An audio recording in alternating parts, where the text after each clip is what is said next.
Hello. We're back again on Playthrough Pulse. We are. Everything's working wonderful. So later today, the Path of Exile 2 big release trailer's gonna come out with all the info. We have some leaks, so I'm gonna go over them early. Of course, we'll get the full details later today, and then the speculation and build making begins. Seems like they have some good stuff. No new classes confirmed, but let's get into it. Seems like a French media outlet leaked a bunch of stuff.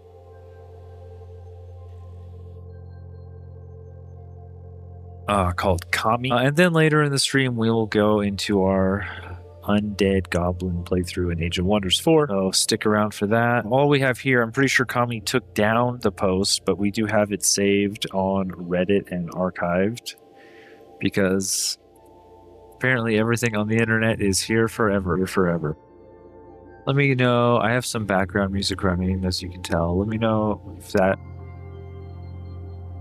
leave anyone out. I love theorycrafting new builds. I've been playing Path of Exile 2 since the first patch and the first day of the beta when we were waiting for the servers to come up. So it looks like for the warrior, they want more impactful fire skills. They have a volcanic fissure, which looks like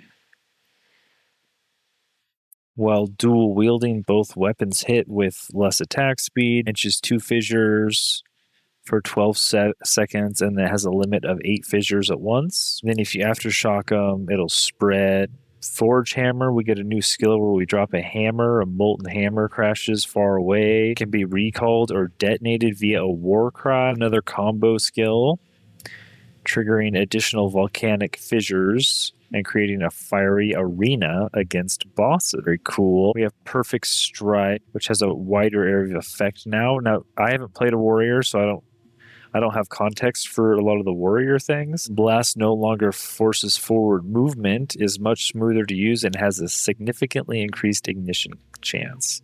So basically, they want more impactful fire skills. Shields, a reinforced range. So they're adding sprinting to the game to get between combat faster because they made the maps bigger.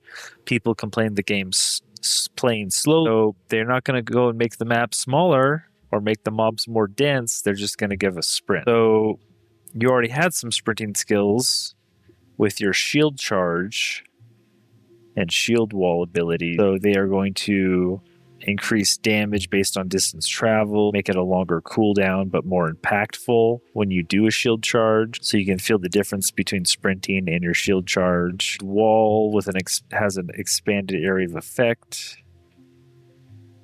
and synergy with the shield charge, which can now trigger the walls. So another combo skill. Fortifying Cry, a new skill, grants a defensive buff and charges the shield to strengthen other protection skills. That's interesting. Guard duration, create a shockwave. That's guard. Guard is basically a flat damage reduction. If you guard for 100, you block 100 damage. So you can cast this and then tank a little. Magma Barrier is no longer a timing skill. You just block after the shield is charged. So a little lower skill ceiling on Magma Barrier. This was like your blocking counter, and then it would spew out of your shield. Cry now stuns enemies ready to be stunned. So you have to warriors have a mechanic where you prime enemies for stun, and then you can Seismic Cry and stun them. Some of this is still in French. It did not get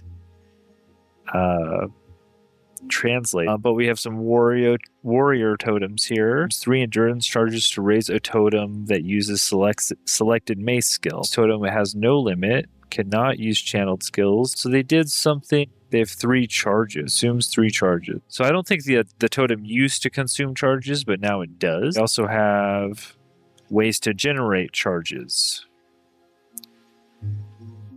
when you perfectly time a skill or heavily stun a unique enemy or non-unique enemy.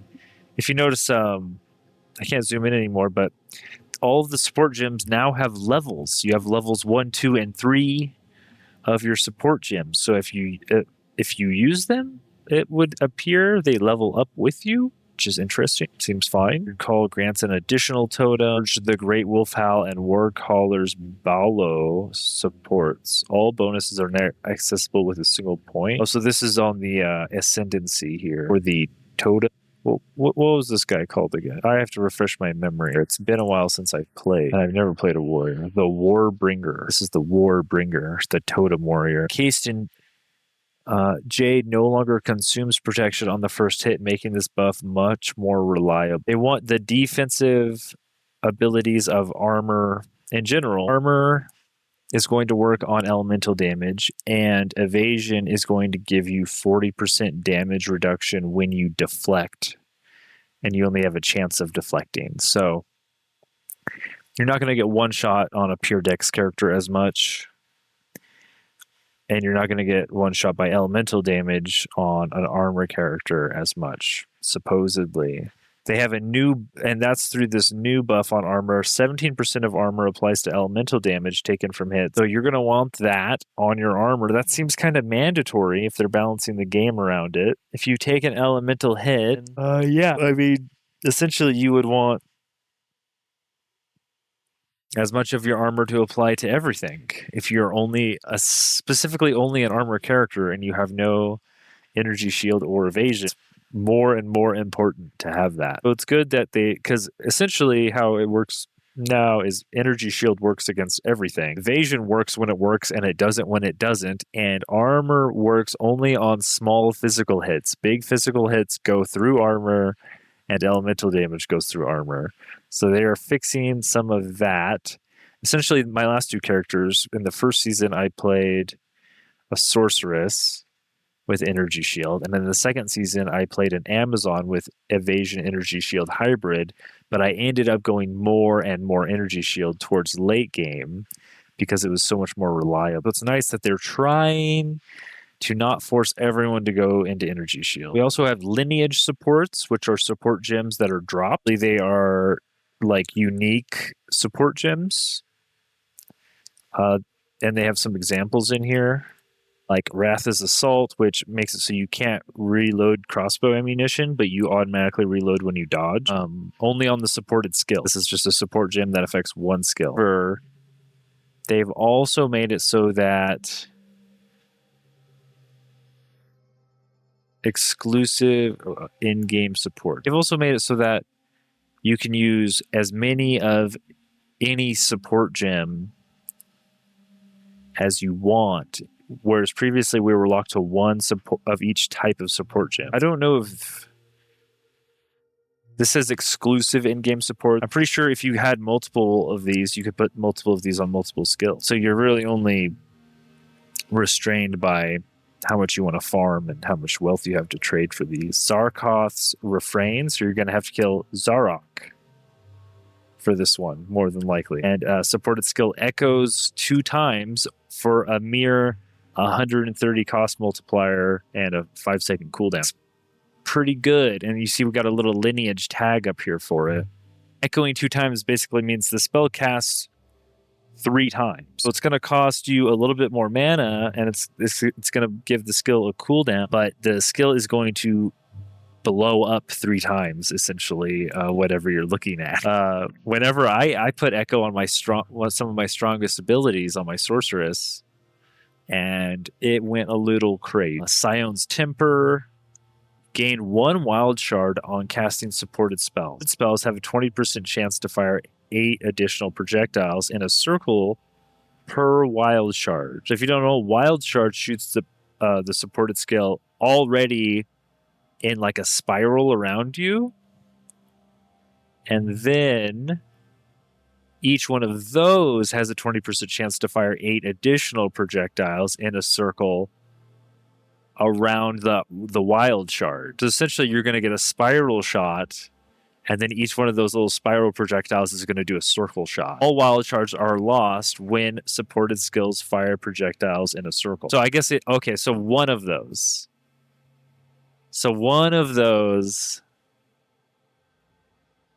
All of the other wild shards, I guess, will disappear when one of those blows up into another 8 more projectiles. So it's going to choose 20% chance every time one of those spiral shards hits. This is pretty random. This is like your screen clear random ability. If you don't want to do targeted damage, which isn't my favorite, but if you're just trying to blow up your whole screen and you're okay with a few projectiles missing their targets and just kind of going off into nowhere, this can be really fun. Notice it doesn't cost you any more mana.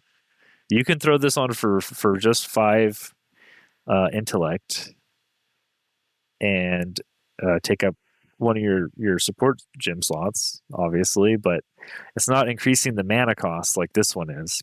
Increasing the mana cost of your ability does matter. So like this one here, where the spell's echoing 2 times, 30% more mana cost does indeed, you will feel that.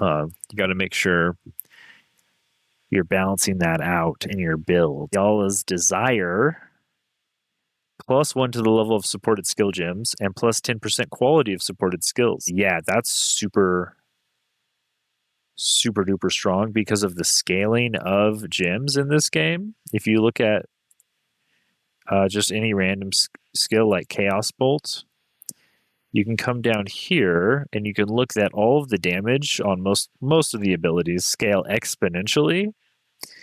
So as soon as you get past like level 20, which is like your typical max level skill gem, any plus to skills you can get above that drastically raises the damage you do. So it's kind of like a linear curve, and then whoa, it starts to go a little crazy.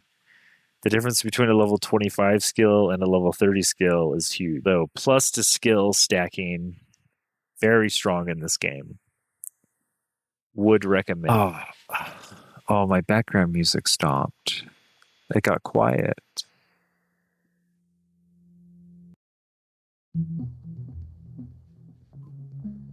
This one's cool.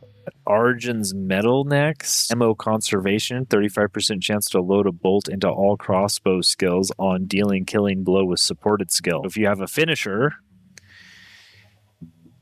I haven't played a mercenary either, but apparently keeping all your crossbow skills loaded up is pretty important. You have to actually load your weapon, unlike every other class. Aowa's Tending, Hardy Totems. Totems created by supported skills have 50% more maximum life and triggered Tawoa's Vengeance on death. I don't know what that is. Some sort of death effect. I haven't played a Totem Barbarian. Or a warrior, rather. Kayata's Flow hits with supported skills. Treat enemy monster elemental resistance values as inverted. This is crazy strong. This means you don't need to curse the enemy. You don't need to pierce the enemy's resistances. If you get this gem, your whole build changes, essentially, depending on your enemy.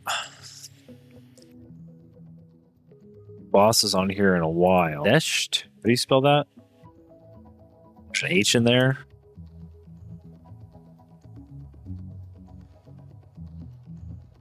Huh.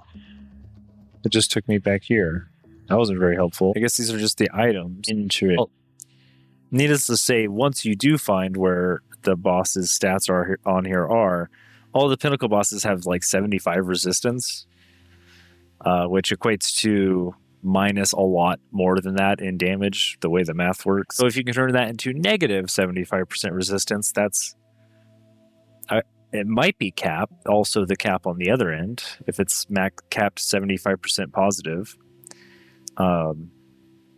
you're essentially, somebody did the math and said it was 600% more damage if it works that way.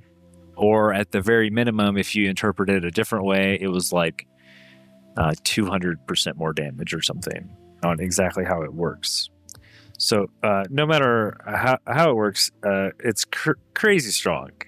Like normally, if you're playing any type of elemental build where you focus on one element, you are basically stuck trying to curse the enemies to remove their resistances or give them some sort of weakness to your element. It's kind of the same if you do physical damage, you're trying to sunder their armor if you do purely physical damage. If you do some hybrid of damage, usually you're fine. You don't have to like super worry about it. If the enemy's resistant to one, you probably get around it with your other damage type. But that depends on your build. But yeah, this is like a sorceress that's focusing on one element heavy. This is like a dream thing to slot in whenever you come up against something that's super resistant to your element. And under all of the enemies' names in the game, they give you a little symbol that will tell you immediately on first glance if they're semi-resistant or really, really resistant. Essentially, it's just a little icon that's like either silver or gold in that color. Or if they're vulnerable, it will be red, if I remember correctly. So yeah, lots of cool changes to support gem there.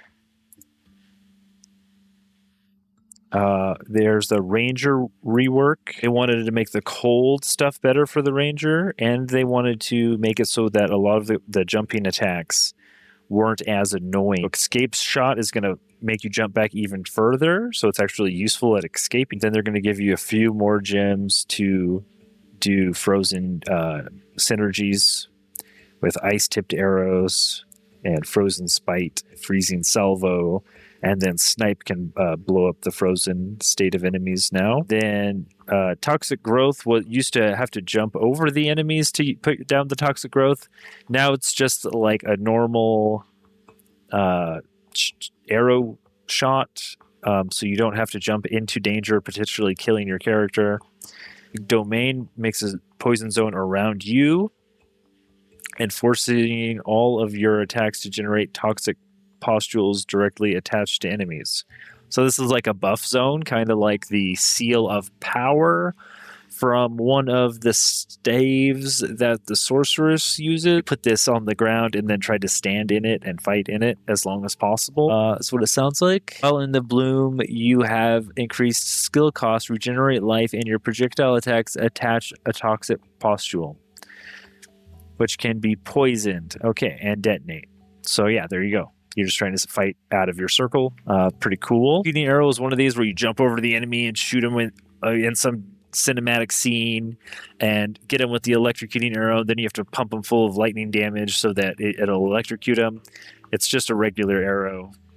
No more jumping around. Like they wanted to make it flavorful that like the Ranger's this really mobile class, and it just seemed to be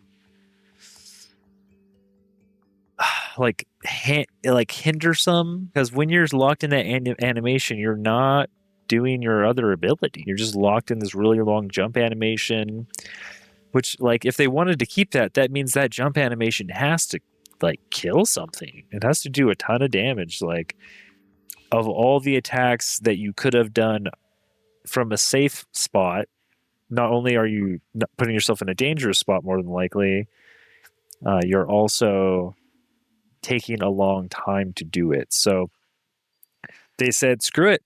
We're just going to make this a regular arrow shot. It can take advantage of projectile support gems. So because it has a projectile tag. So you can shoot lots of electrocuting arrows, hitting multi-targets and then electrocuting the whole horde, which is interesting. Archer is a spirit reservation skill, which leaves a mirage behind when you dodge. Literally, you want to wait exactly 6 seconds to create a new mirage. So you'll be like a few seconds without one, but if you time it perfectly, you get the timing down, then you'll just be leaving mirage archers around, which you can put a socketed attack in there for them. So you could put electrocuting arrow in there, and then you don't have to shoot electrocuting arrow. They will. And then you can just do the shocking lightning or the lightning damage to build up the electrocution. And you have your Mirage Archer use the combo ability, whichever way you want to do that. And now this is deflect, right? This is what I was saying before. Evasion not only evades, but now when you get hit, you have a chance to deflect 40% of the damage. So because you don't have a high life pool and you don't have a energy shield, you are likely to be one tapped when you do get hit. So they're going to give you basically 40% damage reduction. Now this is the exact chance to deflect depends on the attacker's accuracy. So it's going to go through one check. Did you evade the attack? No. Okay, if you have a shield equipped, did you block the attack? No. Okay. You got hit. Now did you deflect the attack? Yes. Minus 40% damage. So lots of ways to defend yourself now. I feel like we're going to be able to make much tankier characters overall, and that your character isn't going to have to go and get energy shield all the time. Hopefully.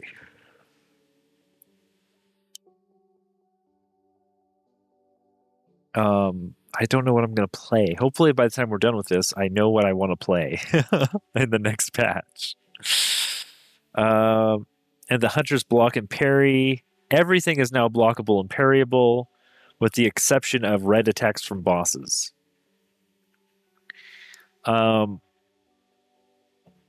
Previously, slam attacks weren't blockable or parryable. So yeah, you would try to parry, and then there'd be like 20 enemies hitting you. You try to parry one of them, and then 2 of them would slam you and kill you. That's what would happen. Some of the enemies would be slamming. Other ones would be using parryable attacks, and you try to parry the ones that were parryable, and then you get slammed and die. So people just quit parrying. And I also quit parrying. I started getting charges from Colleen Strike, I believe.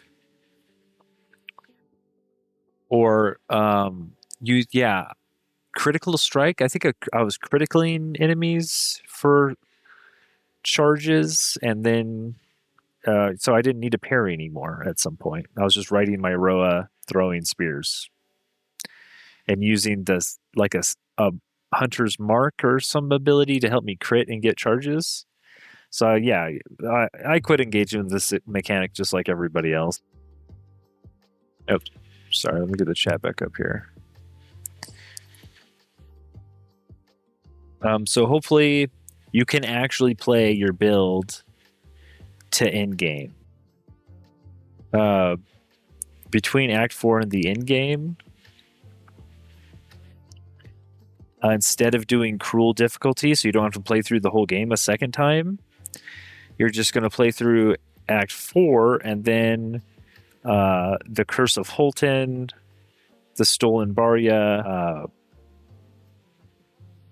you'll go to endgame. 35 new zones, 24 new encounters in total, 4 bosses. I'm assuming this is what they have done of Acts 5 and 6, and they just kind of shoved them into smaller mini zones. And when Acts 5 and 6 are totally done, these will be expanded out into Acts 5 and 6. Or perhaps these are like, and this might be Act 5 or 6. So it might just be like weird cobbled together changes of Act 2 and Act 1 areas. But this one looks different. New assets. They say 35 new zones, but when they say 35 new zones, they could just mean they changed the colors. Honestly, if you look at how they reuse content in the in-game, new zone is pretty broad term. Sprinting, if you played with a Roa mount, it's going to be similar where you're in like this very stunnable state when you're sprinting. So you have to roll, and then you hold the spacebar down after you roll, and then you will sprint. And if you don't stop sprinting, you'll get heavy stunned, just like off your Roa. So you can't sprint by enemies. This isn't going to take the teeth away from the game, as the developer said. This is not meant to bypass monsters. We're not sprinting by the monsters. If you try to sprint by the monsters, the idea is that the monsters heavy stun you to the ground and kill you. So This is supposed to be like, hey, there's no monsters around. I'm sprinting to find the action, and then we stop sprinting. And apparently you can stop sprinting just by starting to attack. Pretty simple. We have the witch stuff here. I'll just make sure I started from the beginning. With the warrior, yeah, it looks like I did. We have the witch stuff. The witch is going to get a scythe, which maybe I'll play a witch. You have enhanced summons and a new occult weapons like the scythe. The minions no longer make accuracy checks, so they're always going to hit, which makes them much more reliable and potentially better than your ranger or your Amazon, because the ranger and the Amazon still have to make accuracy checks. Although they have such high dexterity, they're probably going to hit. And I guess in this game, all projectiles, even spell projectiles, make accuracy rolls so that the spells can miss too, but not minions anymore, which is interesting. Your brutes now have some combo abilities with frozen enemies, and they can intimidate. Ice mages now apply ice armor to other minions, so they're like buffered. Unearth can now be cast on your own dead skeletons, so you can revive your army during boss fights so that your whole army doesn't get wiped out during a boss fight and you have no DPS. You have a way to keep DPS up in boss fights. Skeletons can now jump into combat, so they're not slowly walking behind you. Raise Spectre has reduced spirit costs and significantly increased damage, so that you can raise enemy mobs. That's what Spectres are. They are all of the enemies in the game. You cast Raise Spectre on them, and then you basically get an undead version of that unit. And before, it was just kind of underpowered. There was maybe like a few types of units that people could viably use, and now hopefully more units are going to be stronger. You also get a Reaping Staff. So you get access to a culling ability where you dash at somebody. I guess it's not a dash, it's a sweep. Then you strike them, which means you're going to get usually charges from this, and you gain life. Well, this applies critical weakness. So even if you don't get the culling strike, you could apply critical weakness to them, making it's more likely to crit. They're also reworking the ancestry trees because you had to take like a point in the Blood Mage, which basically was useless until you had more than points. So the first one was dead. Now you start with the dead point, and the first option you take is going to view something. So that's great. The demon form no longer takes away your weapon bonuses, so that's actually going to be useful because whatever the demon form gave you was not as strong as having weapons. So now it actually is going to be good, which is great. And they say down here in the next article, we will talk about the monk. But I think they got cut off by the developer before they could talk about the monk. They're like, hey, you got to stop posting this stuff. We're going to reveal this tomorrow, and then you can talk about it. We didn't say you could talk about it. Now, let's go into the skill gems that have been data mined. If you go in here and you go to skill gems, you can go to, you just go to all gems, and then you go to unknown gems. We have unknown gems that have been data mined. And so these are axe attacks. So we're going to get our maybe axes soon. And let me pull up the character classes just so you guys understand how this game is being developed a little bit more. Dual specialize. No, I want one of these screens here we go. The intended weapons that go along with the class. And the Marauder is the other strength class next to the Warrior. Every stat, essentially, or stat combination, has 2 characters, and the characters typically have 1 or 2 weapons attached to them. So axes means we're getting close to getting the other strength class, pure strength Marauder. We already have the mace warrior, and we're going to get the axe Marauder. So we have axe chop, axe execute, axe heavy cleave, axe leaping chop, whirling slash, and this is one-handed axes or two-handed axes. Remember, you could do a 1 axe and a shield, you could do a 2-handed axe, or you could do 2 axes. You also have spinning throw and spiral throw. I'm assuming spiral throw goes around you in a spiral, so it's essentially like Blessed Hammer from Diablo 2, paladin. And then spinning throw, I assume, is like you throw the axe and it goes in a straight line, but the axe spins. One of these goes in a straight line and the other one spins around you, surely. Maybe they both go around you and it's just the pattern that they go around you in. Who knows? Either way, you have some sort of axe throwing here. You also have spinning inferno. So this will be a axe fire. Oh no, this is maces. It says maces here. So we have a spinning mace attack. Shielding Cry requires an armored shield. Okay. Empowers subsequent shield attacks if there are enemies nearby. Interesting. You can buff your shield attacks. Here's the one I was looking for. Leaping Axe Catch. So you have to right, and so there's a little line here. It says leap, catch, ? Profit? So it's the idea with the axes is super cool. You run, you sprint, you see an enemy, you throw the axe, you leap in and catch the axe, and then you attack. Then you swing down on the enemy with the axe out of midair. I don't know why the little icon, the thumbnail icon, has a hammer, but this is indeed for an axe. Maybe that's placeholder. Cool, very cool though that we see axe stuff in here. Next. We also have, where is it? Spectral Palm? No. Claw Rake. Now, I saw some people already putting out misinformation on Claw Rake. This is a dexterity skill gem that requires claws to use. Perform 2 upward slashes, causing massive claw marks on the ground. They're saying this is the druid thing. This requires claws. And if you look, claws are a type of weapon indicated here that they are 100% a dex weapon right next to both. Whereas like daggers and traps appear for the shadow, spears are down here. Claws are for who though? Are they for the range? Are they for the huntress? Those are the only dex classes that would be able to equip claws. Now I would think that the claws would be, if you look back at Diablo 2, the rogue in Diablo 2 was a claw assassin user and a trap user.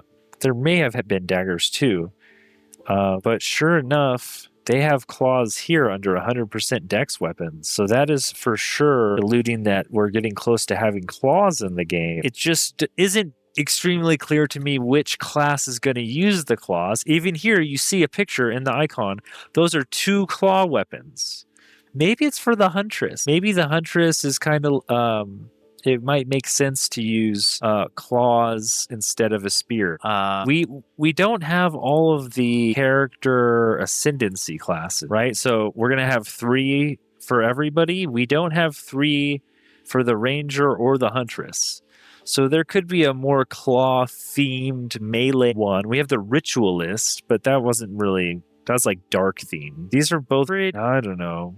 I'm assuming it's an alternative weapon for the huntress, which is kind of weird that she gets so many weapons than everybody else. Like everybody else kind of only has 1 weapon. Bows for the ranger, crossbows for the mercenary.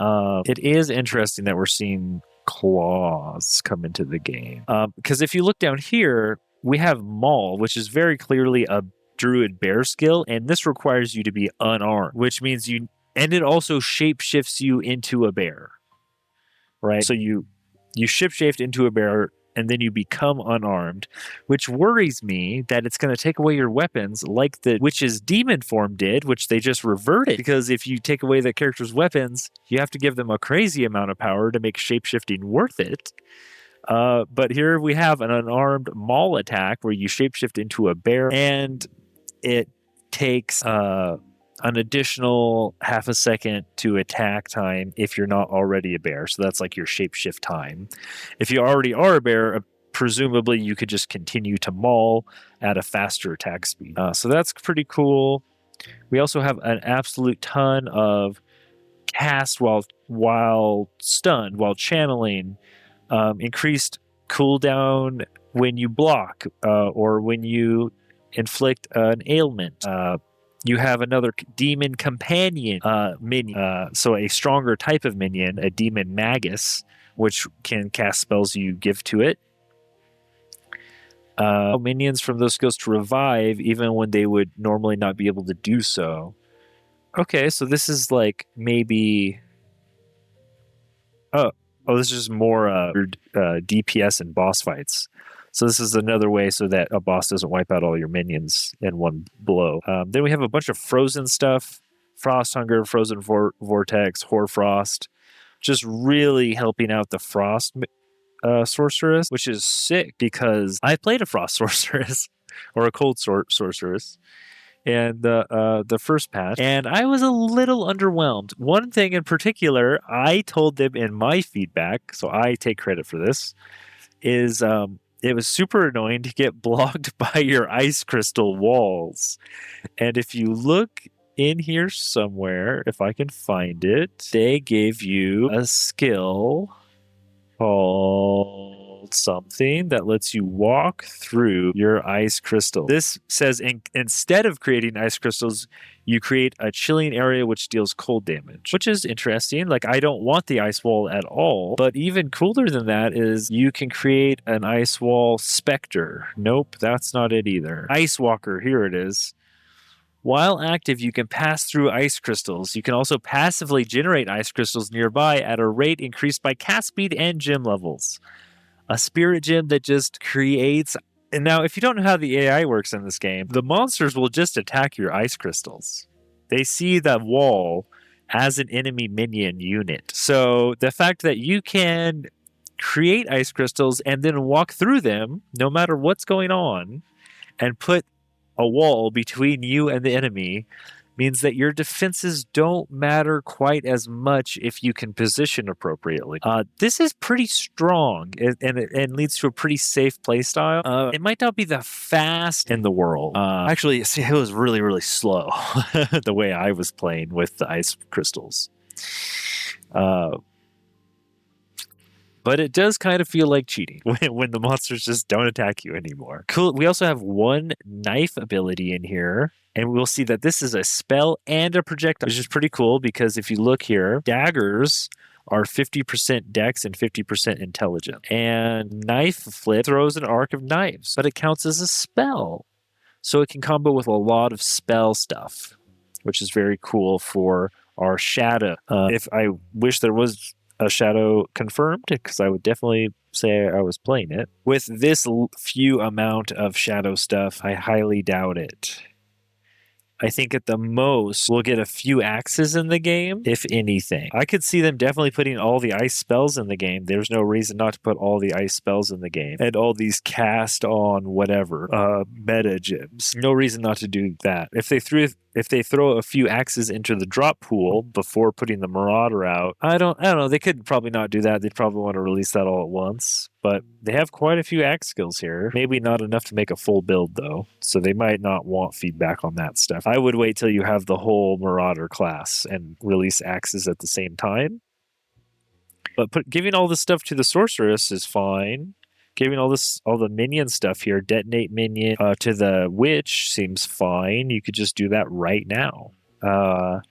So we probably will get all that. We have a bunch of base claw stab, axe slash. These are all the basic attacks. We also have sword slash. If you look up here, we have the basic, the sword class is the duelist. And we have a sword attack up here. I think it was called lunge, if I could find it. Sword lunge. So that's going to elude the duelist is going to be like an in and out duelist rapier wielding kind of playstyle. Very cool. Very cool. Volcano. This looks like this could be a druid ability. Yeah, this is definitely a druid ability. This is actually a Diablo 2 druid ability they just stole. Like, I could go find you and show you exactly what this is going to look like. It summons up this little volcano on the ground, and then it shoots out magma boulders out of it that deal damage. And you can even see them in the little tooltip here. There's just a bunch of little balls coming out of the top of the volcano. Very cool, very cool. Leaping Claw. Okay, so this is a druid attack. And they say down here, it says, not a claw attack, more like a bite. So they might change the name of it to Leaping Bite. They want the wolf to jump and bite, not jump and claw. You also have a howl for your wolf form. And then if you look up here, you get a summon wolf, which is going to be another druid summon. You can just summon a wolf minion. Wolves howl when they first emerge, making critical hits more likely against anyone nearby. So you summon this right next to the enemy, apparently. and then jump in and claw with your wolf. You also have the Summon Companion, which I don't think we had before. This is for the mercenary, more than likely. It doesn't say any stat requirement, but I think you're supposed to get like a mercenary companion because there's some stuff on the skill tree for that. Ring of Blades. This is a dagger skill, like one of your first dagger skills. Barrageable. So we got lots of hints that they are working on stuff, and they may be further along than anyone expects. Very cool. But all of this was removed. This is Caltrops, it looks like an evasive Caltrop menu triple slash combo for your mercenary sword wielder. Gas Cloud looks to be, I think we already have something like this. This is a bow, so a picture of a guy shooting a bow and arrow with a gas cloud. Very cool, very cool. We'll have to wait till later today. I need to know what's actually in the game, and then maybe we can pick something. Also, Spellblade, this one was really cool. I saw this. Supported spells have 30% more cast speed, but it's stored into your weapon, and then it's triggered on your next melee hit. So in between mobs, you can cast a spell into your weapon and then run up and Spellblade. This is going to be really cool for like a Templar or the Shadow, or maybe even, I don't know, maybe even a monk that gets access to a few spells. If you notice, remember, you can Spellblade in your Ring of Blades, your spell projectile, or your dagger throw on Shadow. So it looks to be potentially a shadow skill because you have a lot of spells already in the shadow and you also are using attacks. Shadow Thief Slash, added attack physical damage. Shadow Dash. I really like that we see Shadow Dash in here because that means we're going to get a little bit more mobility on our Shadow. Shadow Ambush. Don't really know. This just says 200% base damage at half attack speed. It's just like a big hit with a 5-second cooldown.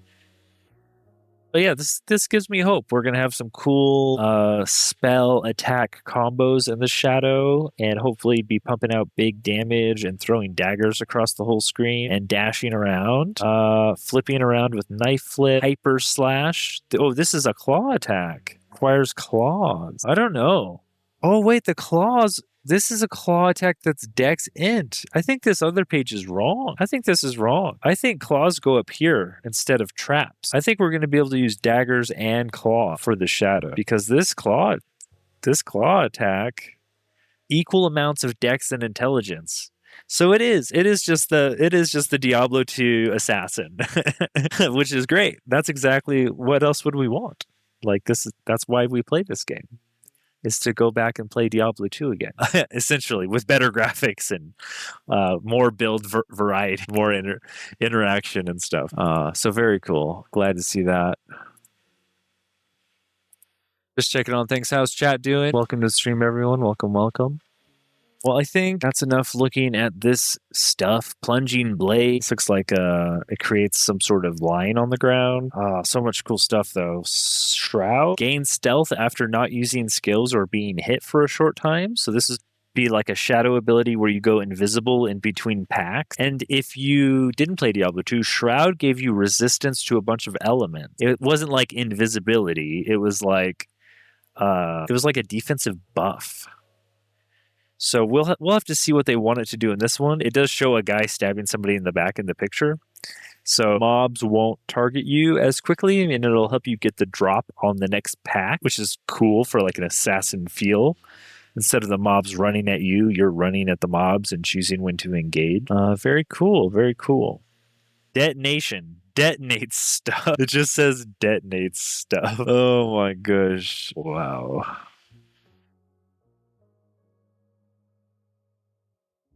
Yeah, lots of cool stuff. I hope we get more of it than less of it.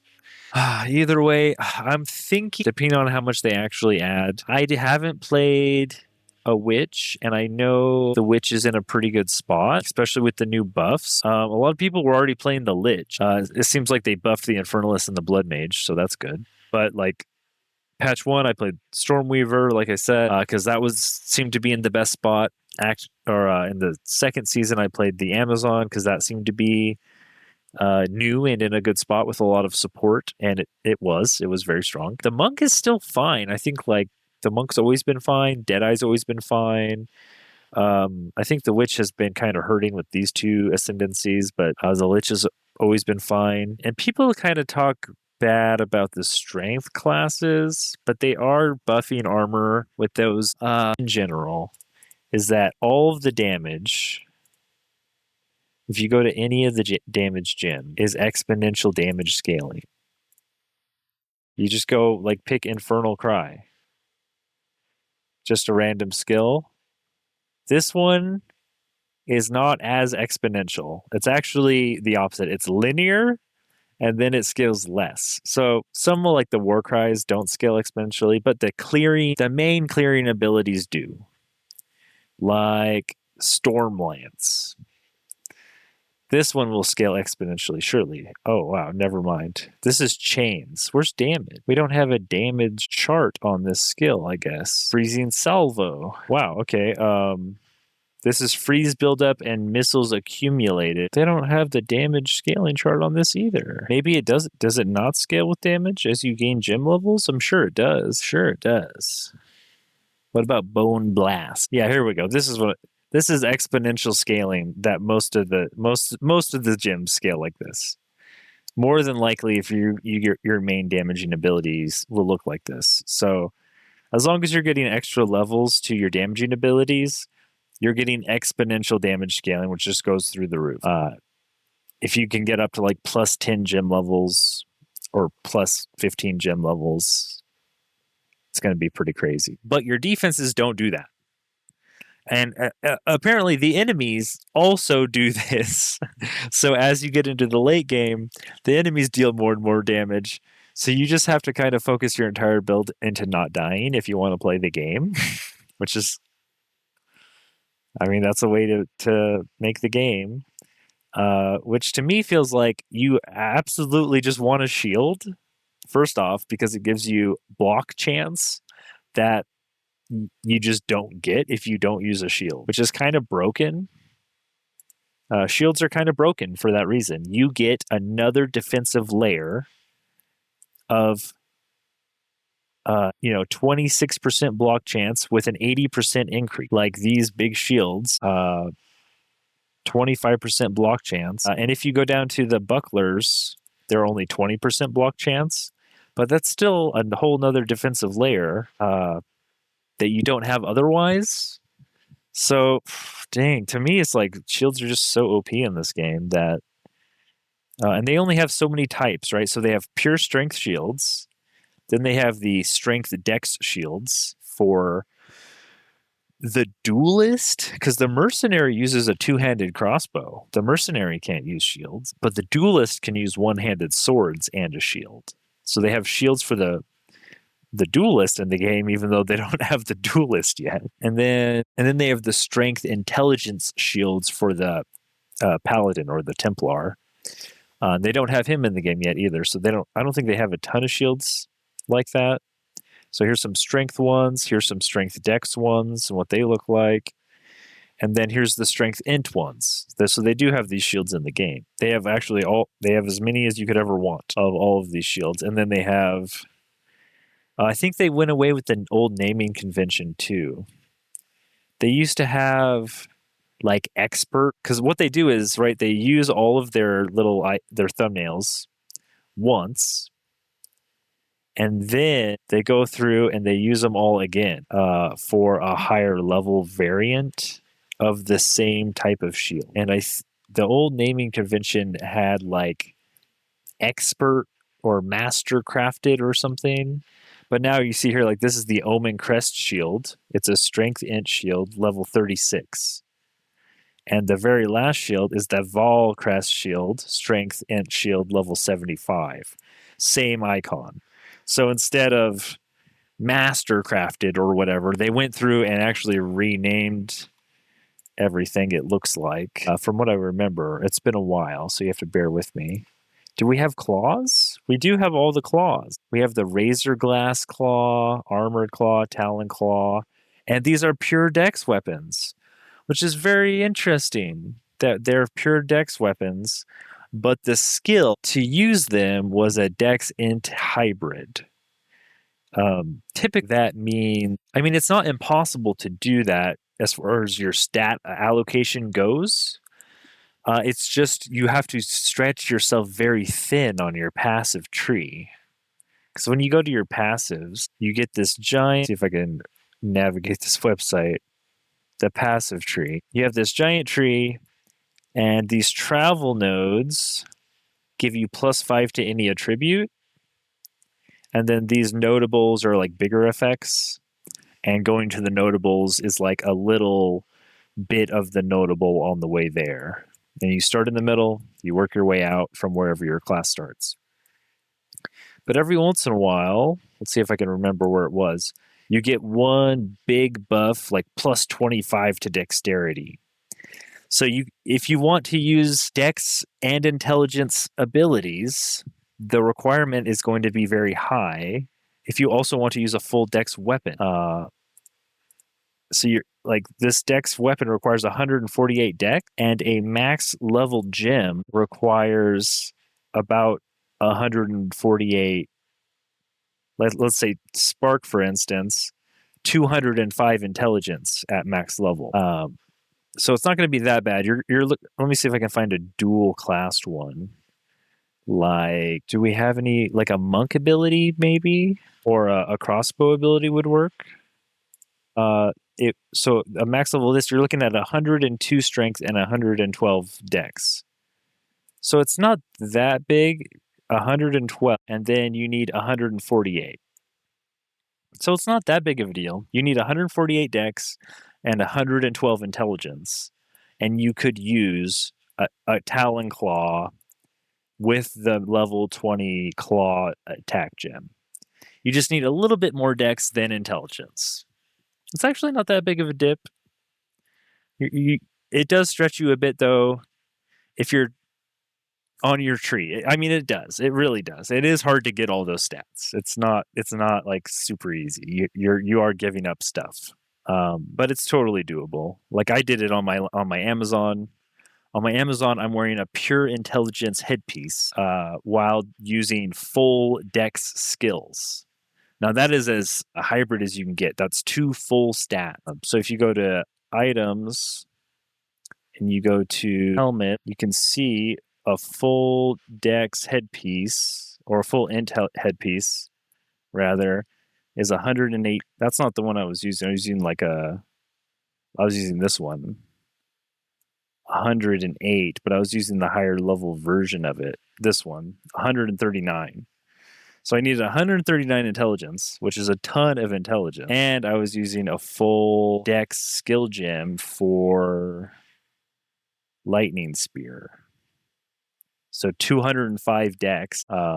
It's a lot of stats if you go that multi-classed in your skill. It's almost too much, but it's just barely doable. So keep that in mind, I guess.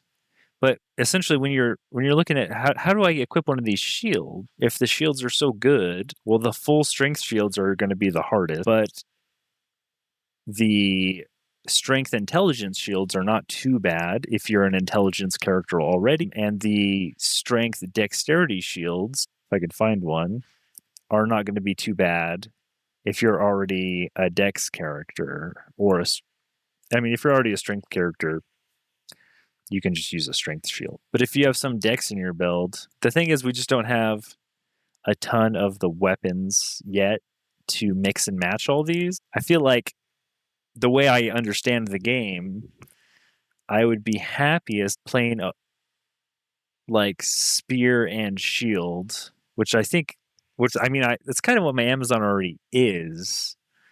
I think I ended up equipping one of those duelist shields on my Amazon instead of a buckler. Don't remember. Just for that extra block. Actually, I had full intelligence because I was wearing that helmet. I think I equipped a Templar shield, a strength intelligence shield.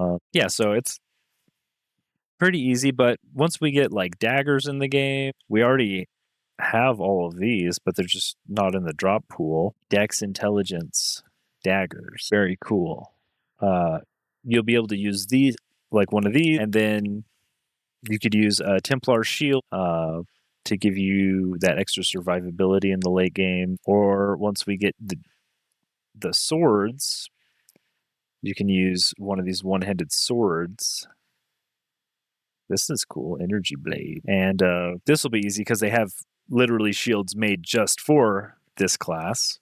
So you won't need to spread out a bunch of stat points on the skill tree. But yeah, I mean, generally, I used a staff on my sorceress, and it felt really, really bad to have a two-handed weapon without a shield. It did not feel worth it at all, it's just the way the scaling works. You don't get a ton from having modifiers on a staff, even though you get a little bit more out of a staff than a wand for not having the shield. Because like skills on the wands go up to +5, and skills on the staff, this is the most important, right? Because we saw the scaling, and scales on the staff go up to +6. So +6 to all spell skill, or yeah, that would be the best one. So you're getting one extra skill level, which is a lot more. I mean, it's more damage, but you're losing like tons of block chance, which is not super worth it. I don't feel like it's pretty hard to make that worth it when you can get a whole nother way to not get hit. Just stacking, it's when an enemy attacks you, it's going to check, did you block it? Did you evade it? Did you deflect it? And then if you have armor, it's going to be like, is it an elemental attack? How much of your armor applies to it? Is it a physical attack? Okay, all of your armor applies to it.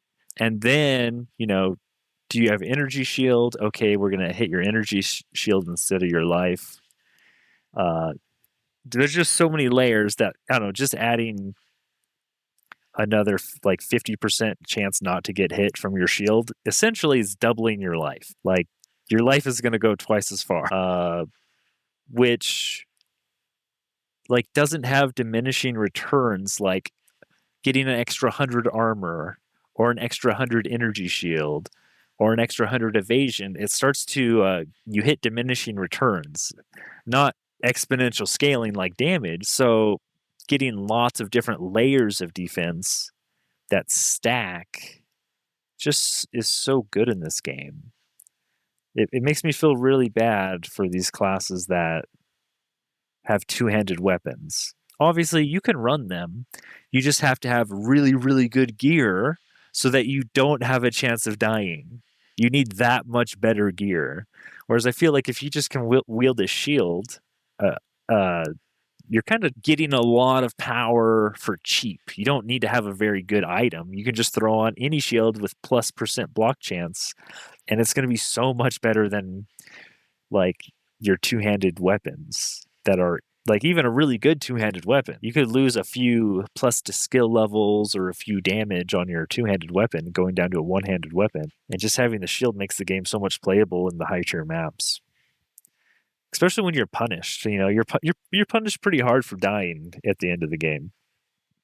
Less so than they first had, but you still are punished. You lose your map, which can be, worth quite a bit. And you could have buffed up a couple towers around with tablets, so you're kind of wasting tablets, your time, your map, and all the stuff on that level goes away. So, it's still quite a bit of a punishment. But yeah, we'll have to see. I'm sure during my stream today, even I don't know exactly what time the launch is of their. They're going to launch a YouTube video premiere, I assume, or and probably stream it live on Twitch, on their Twitch channel, all of the stuff that's actually going in. But this was just me going over the leaks. Hope you guys enjoyed. I'm going to take a short break, and then we're going to get into Age of Wonders 4, not 2. Age of Wonders 4 and our Undead Goblin playthrough. And I'm going to switch my channel over here on Twitch to that. Welcome, YouTube viewer. Age of Wonders 4. 87 viewers on Twitch. Man, it's such a small community. This game's really good. I'm surprised more people don't play it. I am surprised more people don't play it. But yeah, I'll be back in a hot sec, and we will get into our playthrough. Actually, I'm going to go over a little recap first to get everyone caught up. I think we're on turn 45 with our undead goblin.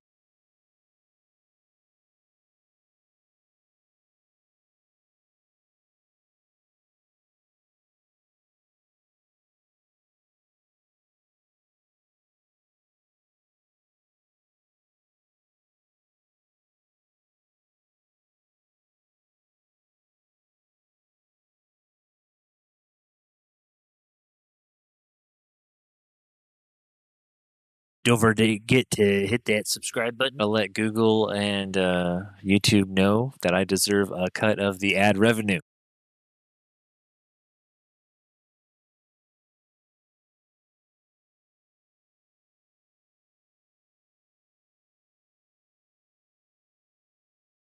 All right, all right.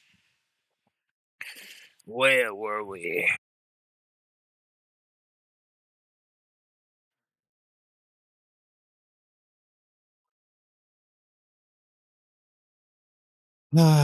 Age of Wonders 4.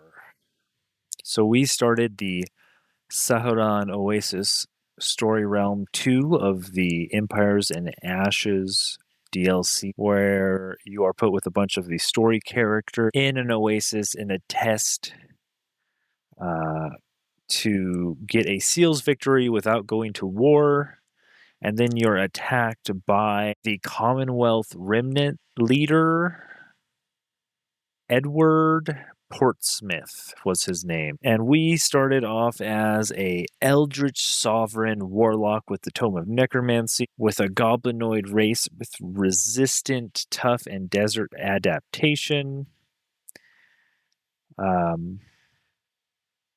So we could build farms on the sand train and get around. Now, this start did not feel nearly as strong as our Barbarian Dragon start.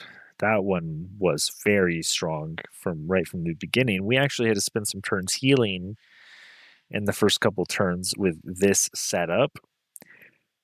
However, now it's starting to feel like none of our units are dying. We rushed out a bunch of necromancers from the Tome of Necromancy, and we have a good amount of skeletons from skeletal reanimation. We have some buffs to our support units, or necromancers, with staves of warding and magical wards.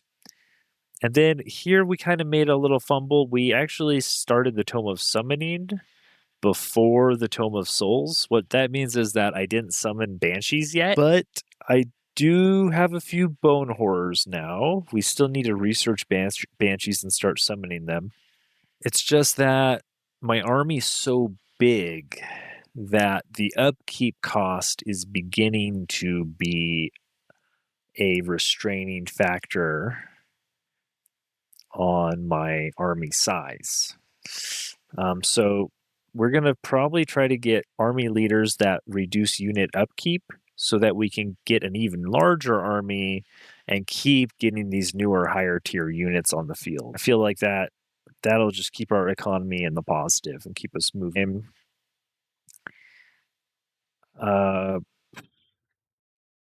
We have our little cheat sheet here. In amplification, we wanted Frenzy and Focus, Astral Blood, Amplify Minds. I actually think we're here. I think we're researching Whiteborn right now. Yeah, so we're about to turn all our goblins into actual undead, which will help when we cast our healing spells. We have Fetid Legion, I believe, is the healing spell for your undead armies, and it only heals half if your units aren't undead. So as soon as we all turn undead, we'll get some benefits from that. And then I guess we'll grab up this Tome of Amplification. We're still a ways away from the Reapers. We got to go through a whole nother tome. And then after that, we got to go through... I think I Did I decide against teleportation? No, I think we're going with teleportation. Teleportation gives you astral trade relays to build, phasing enchantment, so all of our support units can teleport. It's only a tier 3 tome, and why didn't you take a tier 4 tome? Well, if you look at the tier 4 tomes, nothing really seemed as appealing as this one. Could be wrong. There's like a really high level spell that lets you duplicate a unit. We could duplicate a necromancer. Not a huge deal, I don't think, for us. I'd rather than spending a bunch of mana on a necromancer, getting another unit on the field. I mean, it's good, but this is kind of this gives us some economy with the astral trade relays. So I decided to go with this. And then, we're going to finish it off with the Tome of the Archmage so we can get Cosmic Overdrive on our Reapers. And I'm looking forward to some really big Reaper turns. Hopefully we can make it that far. I think usually our last game lasted 117 turns, which is a lot shorter than the one before that, which lasted 200 and something turns. So we are getting better at finding the end of the game, which is good. 200 turn game is a long time. Oh, my music stopped. Oh, well, we're going to get into the game here. So I'm going to go cam off and bring up the chats here. If anybody wants to interact, feel free. And we're going to go into Age of Wonders 4. I believe I switched over my stuff on Twitch. Looks good to me.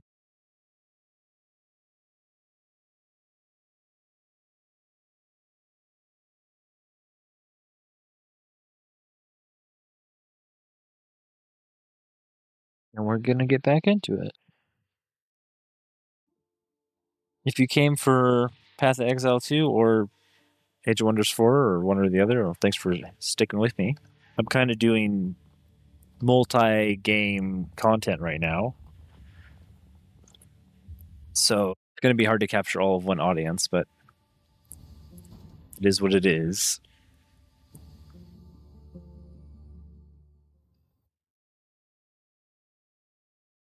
So we are on turn 45. We have Nebulix here, our Eldritch Sovereign, and we are 4 turns away from our major race transformation, turning our goblins into Whiteborn Undead.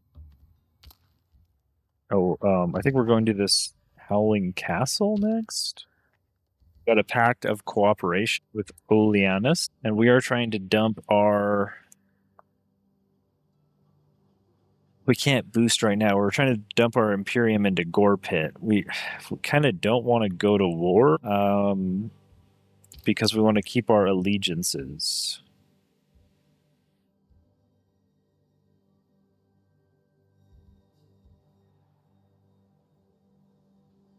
I'm pretty sure this guy, as a chivalrous diplomat, dislikes empires that start war. So we don't want to be that. We don't want to be a war starter if we want to be friends with Alfred. We do have 700 gold and 1,000 mana.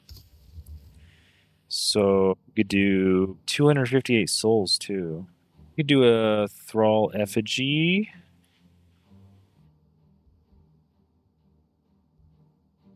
To gain some thralls. We also could spend some mana on Astral Divination.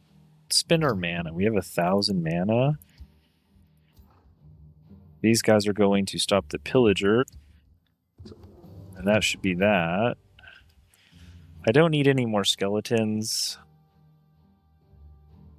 I feel like I have enough skeleton. Let's go ahead and repair that province. These guys can grab our Astral Echo. Oh, and they have an army on the field. We will protect you. Okay. All right. We're going up to this. Oh, I don't want to start a war. I could start a war with him, but we don't have to. We don't have to be doing that. Our city is yeah, we got to go back down here and take out this army too. I'm cool with keeping the peace with the other rulers that we have as allies. Here we go. Now we can finally annex some more research posts. Our Scholars Guild is not boosted though. Would like to boost this. We have, what's our quarry? We're rebuilding a quarry. So we need another forester. We could get a, nope, that's already built. Can't get a forester. Huh. Well, let's grab the research post and maybe we get a forester over here someday. I would like that Scholars Guild to get boosted. We're pretty unhappy here. I think it's fine to go into the tavern. Maybe we want the Mystic Spire, though, to get the extra range, so we can maybe get the Forester over here. Oh, I forgot there's still a bear here. Yeah, we got a lot of gold. We can go into a tier 3 town hall. We got our Wizard's Tower built, and we can now build the Mystic Spire. Oh, this is how we get... Oh, no, this is the town hall. Our Wizard Tower. Unlock summoning tier 3 units. So this is what we need to summon Banshees anyways, is the tier 3 tower. And this is boosted by having 10 population, just like our Town Hall 3. So I think we can just grab that, yeah? It's already boosted. Both of them are boosted.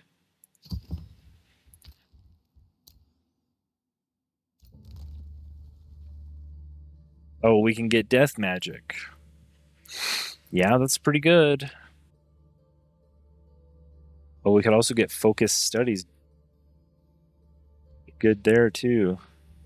Astral Binding is going to be pretty good also. We get +1 rank on our newly summoned or recruited magic origin units, like our Banshees and stuff. So, yeah, I mean, these two affinities actually have stuff that you want to spend your Imperium on, unlike the other ones. So if you're going to not put down a 4th city, this is the build to do it with. Alfred is negotiating with you? Get out of here. Which city do we want? I think we want this one because they have like 3 mana nodes. What kind of governors do we have? Specialist, champion, fortifying. We're already using our scholarly governors. I guess we can move them around though. I might put the the shield up here into Gore Pit because Utopricalis doesn't have very many mana nodes. We have 1 here, and then we have something over here we can build a research post on.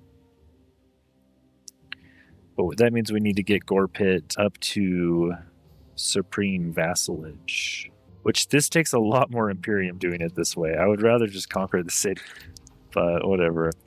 Everyone likes me. There's an infestation up here sending forces. I guess we could go up there eventually. That's all our movement, though. Let's make sure we take out this bear. Oh, we got a pillaging army to worry about. We don't want to get pillaged on. At this point in the game, when you have more cities, I don't feel like rushing production in any one city because Uintas got defeated, huh? Okay, we can start the battle like this.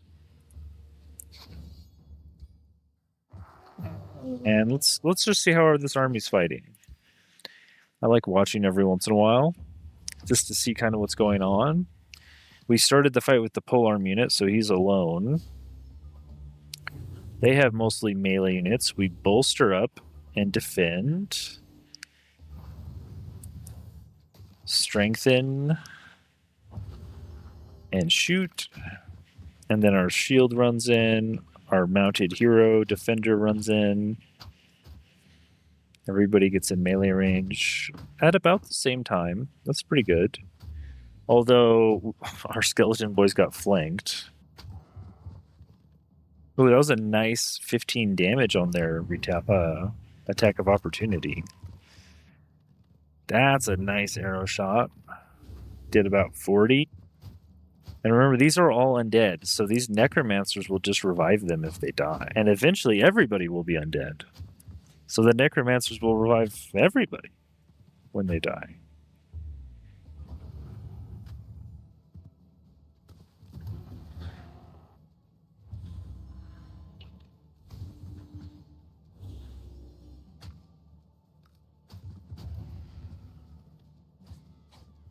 And they're routed. Well, it's kind of a slog of a fight because we have so many melee units. We only have our archer really doing big damage.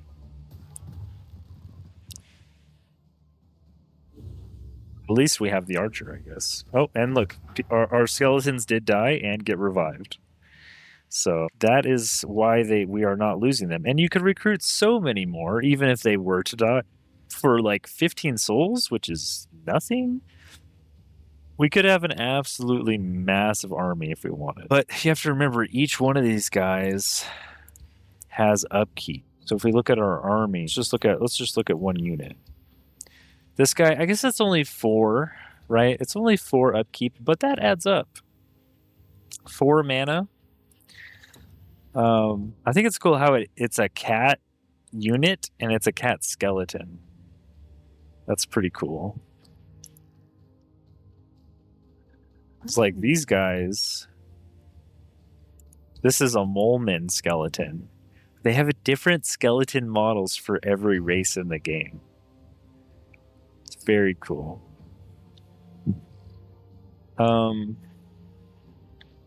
Yeah, so it's 4 mana per skeleton. We have 121 mana income. I just don't think it's worth getting a bigger army of them at this point. Mm-hmm.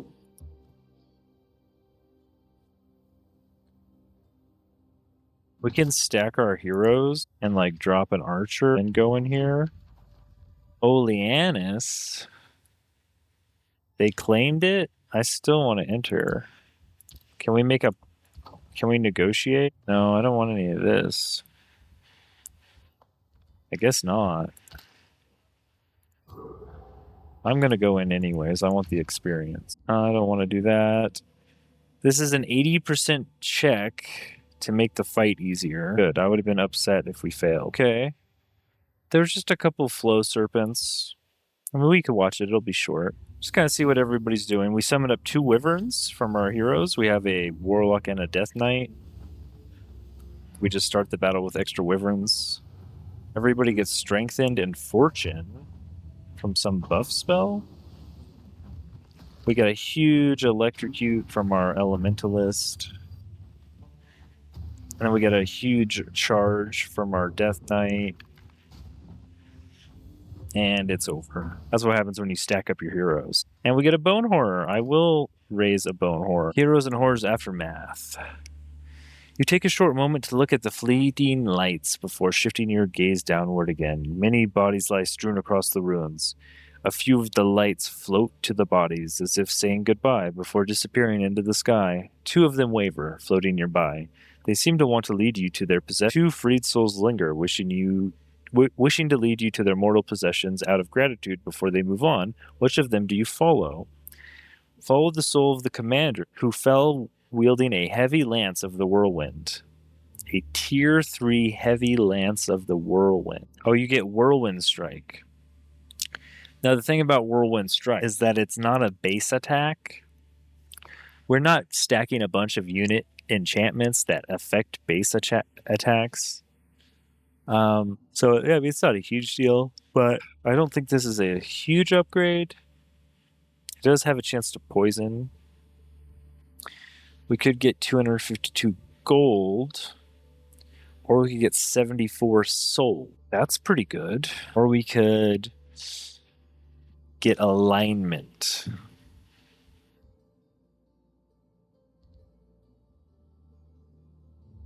Well, the way I look at this is 2.5 turns of gold. Dismantling a tier 3 weapon does give you some fragments to make a tier 4 weapon. That's true.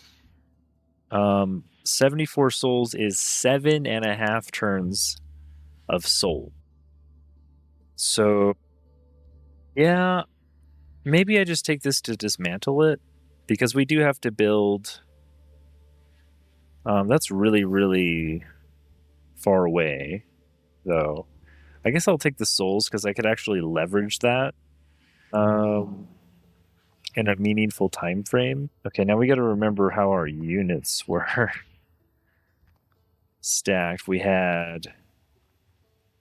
I think actually we want to send one of these guys over here, because I'm going to turn every one of these guys into a leader, I think. We're going to have...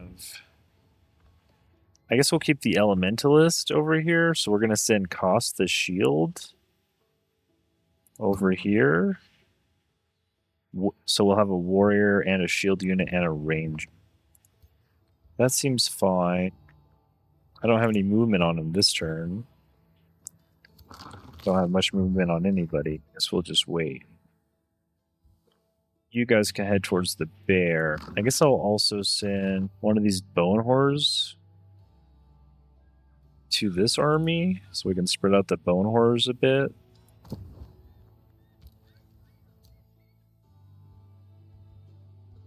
We have level 12 signature skills. Master of Shadow gives you a spell, or Exhume Undead summons a random tier 3 undead unit. Or Phase Lock, stun everyone around you, or free teleport. Well, you are a ranger, so either... What did I take here? Sundering attacks? Interesting. I didn't take Unholy Leader. That seems like a mistake. I guess I was assuming that I wasn't going to make everyone a leader, but now I kind of am. Well, let's take Exhume Undead. We just summon up another undead.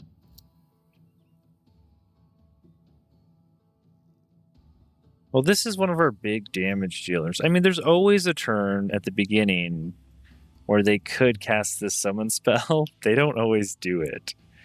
Sometimes they waste a turn, they could attack, and they cast the summon spell instead, which is kind of annoying instead of like doing it right away. So it's kind of a toss-up. The other option is just to take the teleport. But if the AI plays it right, you could get another free undead. Or this is a nice heal, but this is like a melee range ability. Let's grab that, and then we're gonna grab logistics training. Let's just grab Build the Strong, right? This is our warrior. And he took Initiate of Astral, which I already don't like. Rather, let's go ahead and give you Initiate of Shadow and Soul Draining Strikes. And then we can give him Berserker for big damage and Second Wind for a free heal and Slippery and 1 hex of movement. And then I want you to have your leadership stuff. You're not a leader right now, but we are going to spread out and make everyone a leader. What's this? Where's this guy's army? Underneath Slam Pit? I did not realize this man had a whole army underneath me.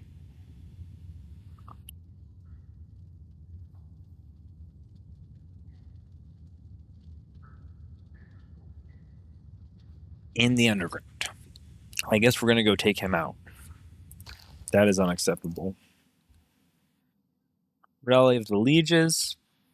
I almost never spend gold on this anymore, unless it's a dire situation.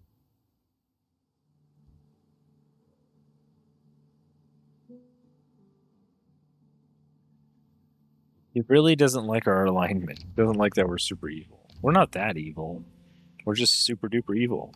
Okay, that's a turn. This guy's going over here. These guys are going over here.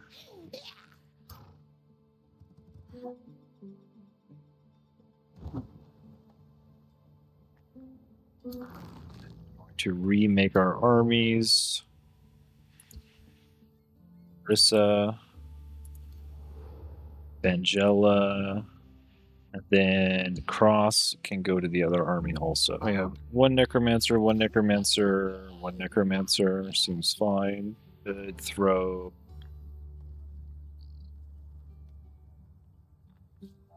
like a Mage unit in here. No, we kind of want a melee unit. Could throw a Skeletal Warrior in there, I guess. Just throw a Bone Horde. Oh wait, no, this guy is a melee unit. Yeah, that's fine. We'll throw like a little Skeletal Warrior in there. Try to even out these armies. And then we're kind of done here. We can kind of go back over here and go underground. How do we get underground? Sky City. Oh, this is Slam Pit. I'm over here at Gore Pit. He's way up here.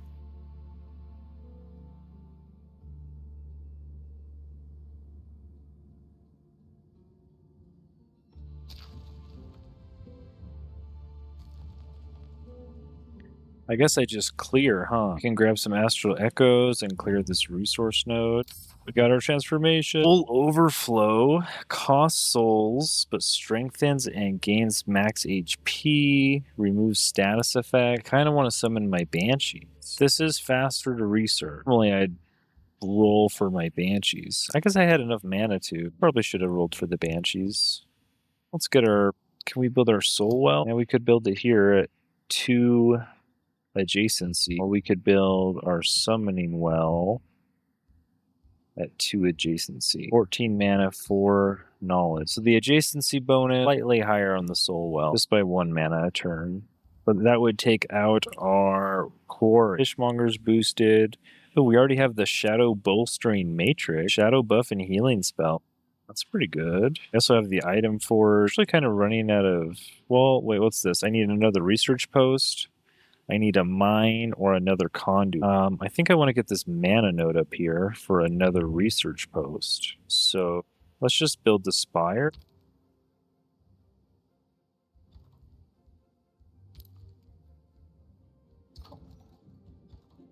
So we can get more province annex range. We could spend a little bit to boost the market. These guys are pretty unhappy. We are missing a lot of food in this town. Let's go ahead and get the tavern.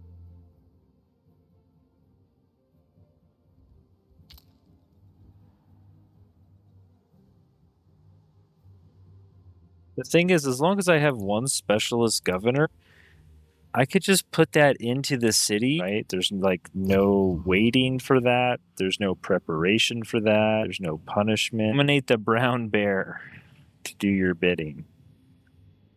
I don't really need a bear. I don't know if I need the XP either. Maybe we just take the alignment, honestly. Just take the alignment at this point. Make sure we're in good relations. We don't want to go super duper evil for no reason. We're kind of strong.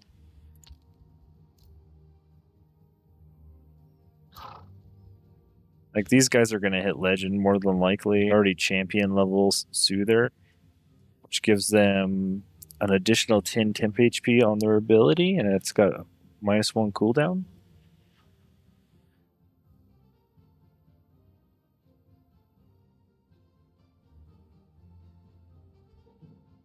Pretty cool. Go ahead. Oh, is this a pickup? A production stat. We do have our Mystic Spire, so we can reach a little further. I guess we can get our tavern going. We have a lot of mana. Still can't annex this one out here? Why not? Do I need to get this farm? Oh, I haven't built the Town Hall Spire yet. Dang. What do I need to boost? I need a forester I can't build. I need more farms. I probably won't do that. No foresters, huh? I guess we go quarries.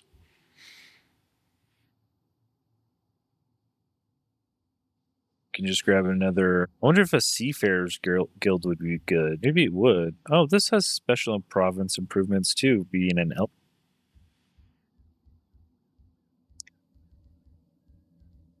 So what are we going to take up? We're going to replace probably a quarry and a farm and do like a bunch of stuff here. So let's do another quarry in the sea. I don't see annex towards on the map. There's an iron deposit, a gold vein, an Oasis. I guess going towards the Gold Vein isn't terrible. Going towards the Oasis isn't terrible. Okay, we got our Vassalage. Still boosting you till we can incorporate you. Now we can kind of start scooting through the turns. I'm kind of getting into the groove of it. Can annex. Did we need another forester? Now we got access to a forester. We can boost our scholars guild. Pretty nice. Let's turn this into 3 army. We have 1 necromancer and 1 soother. Let's throw you the necromancer. Let's throw you the soother. And we have 2 range, 2 melee and 1 range. We're gonna have 2 melee and 1 ranged in all of them. Sure. And we can start moving this way, I guess. Start Astral Divination. What this does is just spawns more of these question marks on the map, and if you pick them up, you get this Astral Echoes, and with our culture, we can use that to level up or rank up, rather, our summoned unit. I might want to get an Astral Bind just to get +1 rank on our Banshees. If we look at our little cheat sheet, we only have 1 spot on here for Banshees or Reaper. We wanted a summoner in every army. I guess a Banshee can replace a Bone Horror. That's fine. Or a Bone Dragon, I guess. I'd rather just have 2 Reapers, but you know, that's a lot of Imperium. Bone Dragons also, I think, take Imperium and Soul. No, they take Imperium, but no Souls. The Reaper takes Imperium and Soul. The Bone Horrors and the Banshees are just tier 3. And then the skeletons are tier 1. So we actually need to recruit some summoners and summon some banshees. So I think we can recruit summoners here. Yeah. I'm going to want 1 per army. I have 6 armies. That is a lot of summoners. These things do it. And then that unit gains +1 retaliation, attack 30 accuracy, and frenzy, which it strengthens itself when it attacks. Also, they can summon snow spirits. I think they also have a passive on here that's not listed. Let's see. If I look at my other unit, I think I saw it on the website. I think they had, yeah, I think they had something on there that you couldn't see right in that screen. Let's go ahead and start building 1. We have no draft, so it's going to take a long time. Noctis was defeated. Wow, take that, Noctis. These guys are going to get absolutely cooked. Just want to see how much damage these Bone Horrors are doing. Ooh. Okay, well, you're in charge range of the Bone Horror. Lightning, Soulbound, Fire Hack. Is that what I chose? Did I choose Fire Hack? Oh, the Bone Horror didn't even go yet. Oh, there it goes. It's doing as much as my hero. It's doing like a 40 damage charge. That's pretty good. I mean, charging units aren't bad unless you go against polearm. Then they're bad. I don't need... Ooh, skeleton polearm. That would be cool, but I'm not going to take any more skeletons. I have enough skelly boys. Where were we going? Over here? Oh, I moved too far. Oh, is this something I can clear? It is. Let's bring everybody just in range. Another Bone Horror. Well, you actually get to summon quite a few of these. If we not quite. Bone Dragon Reanimation. Now we're talking.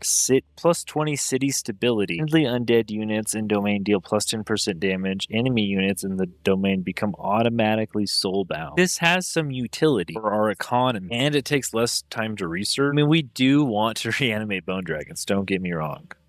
But you'd have to kill a tier 4 or 5 non-racial unit, which we might do in these Gold Wonders. But for now, I think this is fine, actually. I wouldn't normally do this, but I am not nearly capped on city stability. I'm nowhere close. And this could bump me up to the next level in all my cities, which would be like 5% food draft and production.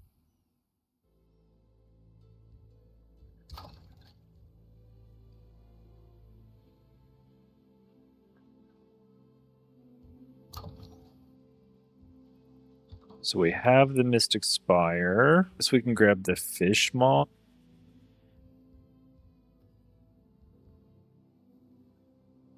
Well, let's grab the Soul Well. This will be 2 adjacency. This will be 2 adjacency. Now, I kind of want to wait till I annex some more stuff. We can boost a Fishmonger. And here, we want to go the other direction. And we need another quarry and a forester. Let's grab the quarry. And oh, we want to cast Whiteborn. That's right. Oh, we also want to cast Soulbinders. 10% damage against units with Soulbound. There's another infestation south. Oh, we'll have to take it out when we get there.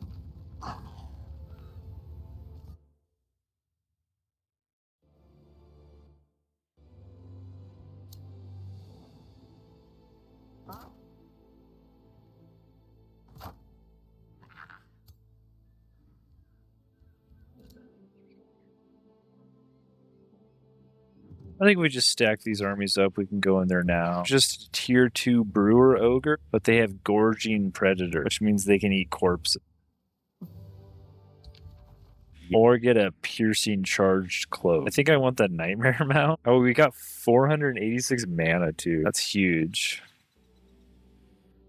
I think I got a few mounted heroes. You're not mounted? Oh, he has heavy armor greaves on. You're mounted with a white horse mount. Oh, we also have a Thunderbird mount. Intimidating killer. It's just killer. Yeah, a flying mount's pretty strong. Will is our warrior. I think Will, our warrior, deserves a Thunderbird mount. And our defender can...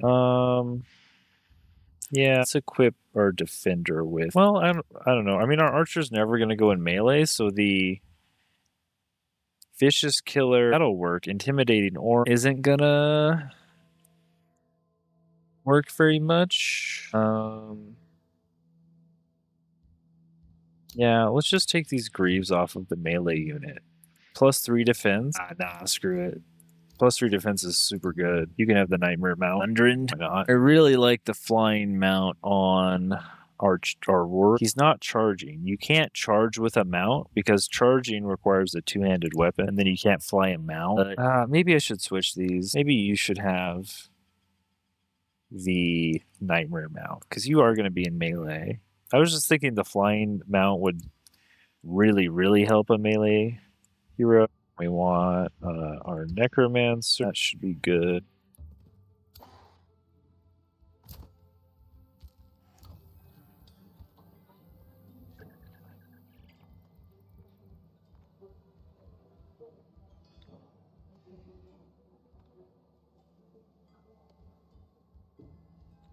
Dang. Channeling Chamber. All this stuff is all really expensive. I guess now we can go put our Soul Well here. Armies regenerate 10 hit points per turn in hostile domains. Logistics. There are no roads, though. There are no roads.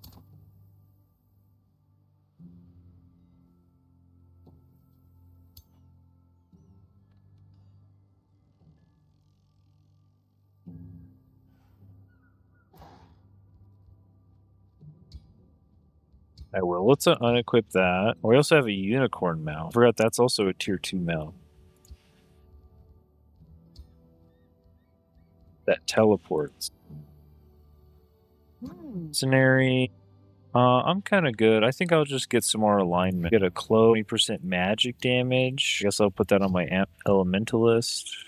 And keep everybody moving.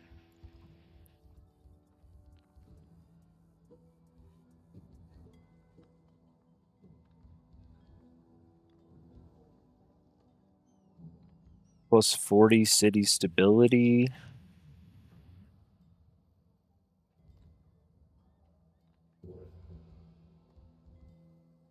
I guess we'll get the Stone Conjure.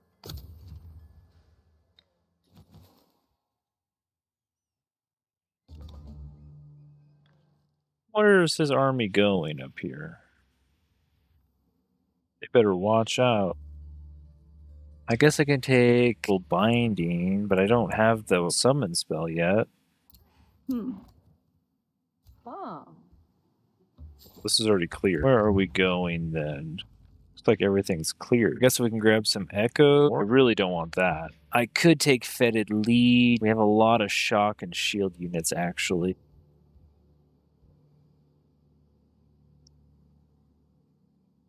Kind of down for some bathhouses now. I could get Death Magic. Death Magic is basically infinite combat casting points. I feel like you have so much mana, you might as well grab that.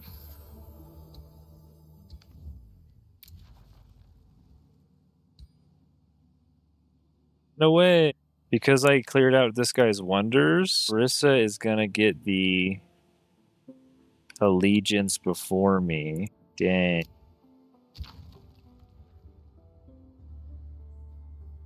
Should have just raised it to the ground. Fred's gonna get that one.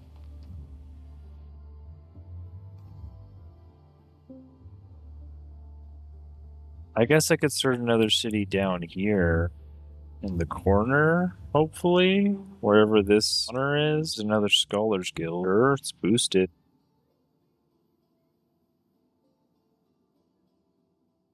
Tried to get as much gold as I could. We could also build a summoner, and we're giga broke. Now we're undead. Let's go. Oh my goodness, the undead goblin model. Great. I thought I took your mount away.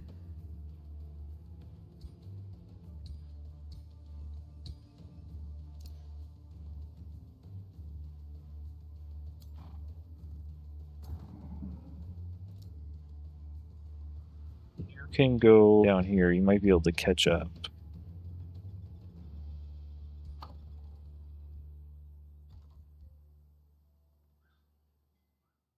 Now let me look.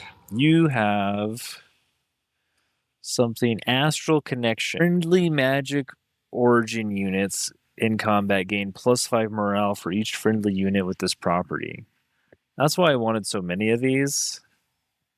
You can start out with a bunch of extra morale, which will give them all crit chance. High morale. If they have 20 to 40 morale, so that would require 4 of these units. Maybe I don't know what the default starting morale is. Probably 0. So if you have 4 summoners, I mean, I guess we'll start with 3 summoners in the fight, and then if we kill a unit, we'll go to high morale. They're also just summoning spirits and bonding with magic origin units and stuff, so I think I'm going to build 6 of them.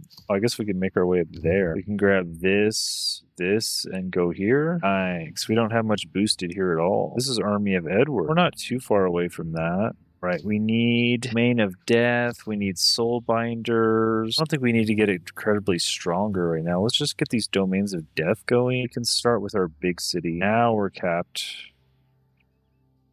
on our stability there. What's the upkeep for Domain of Death? 5 mana. Okay. 21 on Necrotic Projectile. House done. I guess we're up to Special Province Improvement. Kind of makes me want to change the governor. Well, I guess we could do the Blacksmith. 20 draft.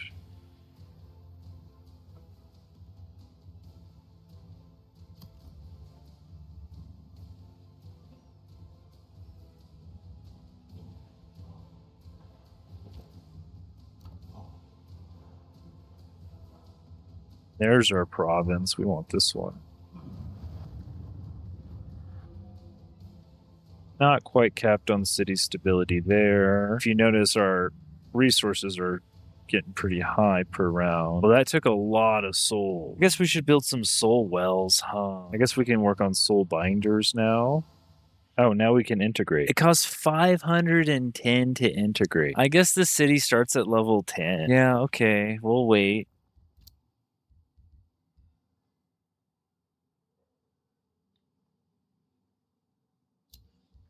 I wonder if we could kill this now. Our army's like 2,000 strength. We like double it. Oh, it's a tier 5 unit though.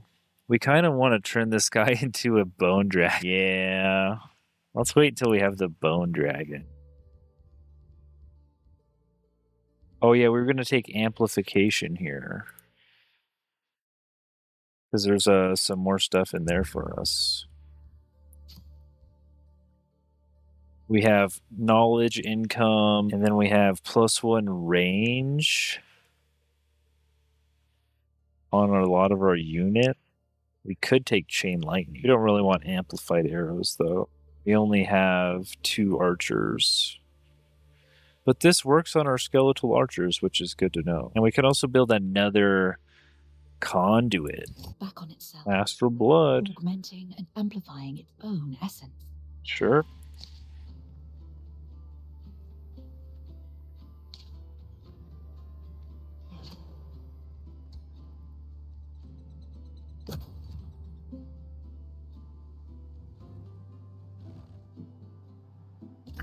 I think our armies are already like pretty crazy strong. That's the thing. Just because we got all those extra heroes. Oh, I forgot to do the combat over there. Well, we'll go back and get it. There's a mana obelisk. I didn't see that. We can't get triple adjacency on this, huh? I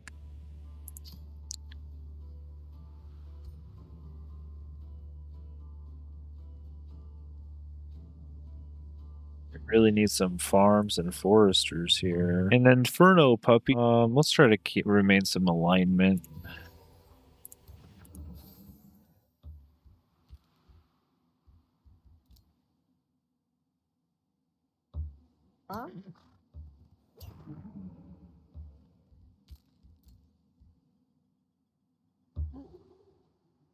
There we go. We can annex no foresters. Wait, there's a forester. Heck yeah. That'll boost our library. Our stone conjurer is boosted again too. We have resonance fields over here. Yeah, we're kind of cooking everyone.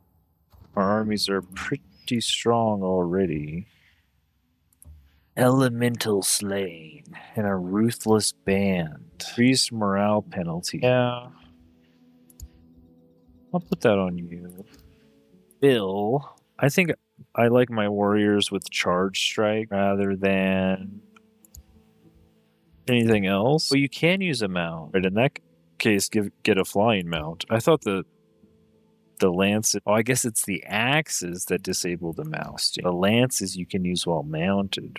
Lances are OP. Wait, why don't I give this guy the lance and the knight? Give him the lance and the nightmare.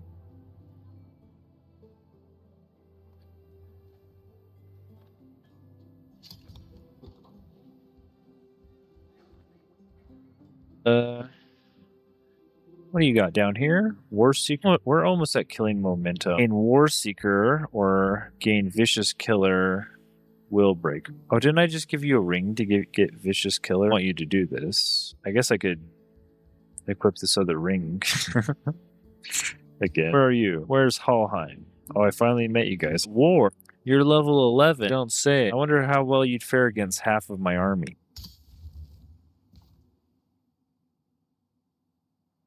I guess we can do another Dark Knowledge ritual now. I've been waiting to do that down here, but I do want to stack this army up now that I know I'm going to go to war.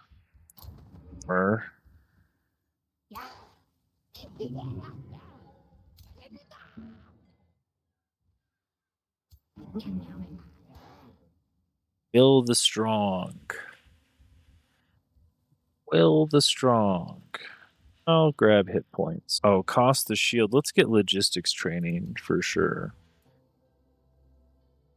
We're going to try to have 6 armies going. Oh, we could get a Tyrant Knight. That's pretty good. Worth that much. I don't know if it's that good. Wizard Tower Apex. Yeah, let's grab that. Do we have enough to integrate this guy or what? No gold. Turn this into my city. Unless I raise it to the ground now? Dang. Warriors, am I? I guess I could do all of the things to the Purring Warriors that I did to my people. They have athletics, elusive, desert adaptation, barbarians with wonder architect. I guess we can start putting the soul well down and stuff. We have some double adjacency spots.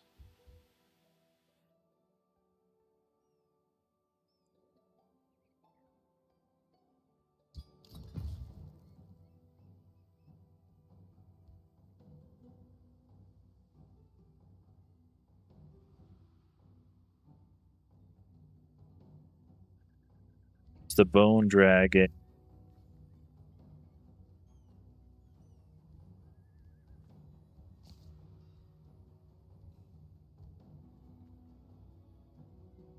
I think we have more cities to Feast of Souls, surely. Oh, we actually only have our 4th city, right? Targonaut Valid. Oh, wait, that's Feast of Souls. I wanted the other one. Pain of Death. Well, I guess that means this city could never produce. Yeah, they can produce only Berserk. Well, that's not what we want. I guess we have a heal spell ready. Let's put our strongest unit in a stack. Maybe one necromancer, one to the guardian tree. They almost died. Oh, they have a mythic tree man. I forget what this guy's called. The horned god. Can't even get into the fight. Oh my god, he's dying. Critical hit. Who is that? Bill the Strong.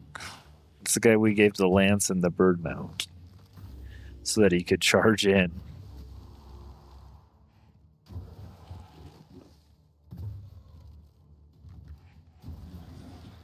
I mean, those bone horrors and whale together are just charging. We have so many charging units. We got another bone horror. Oh, we can't do it.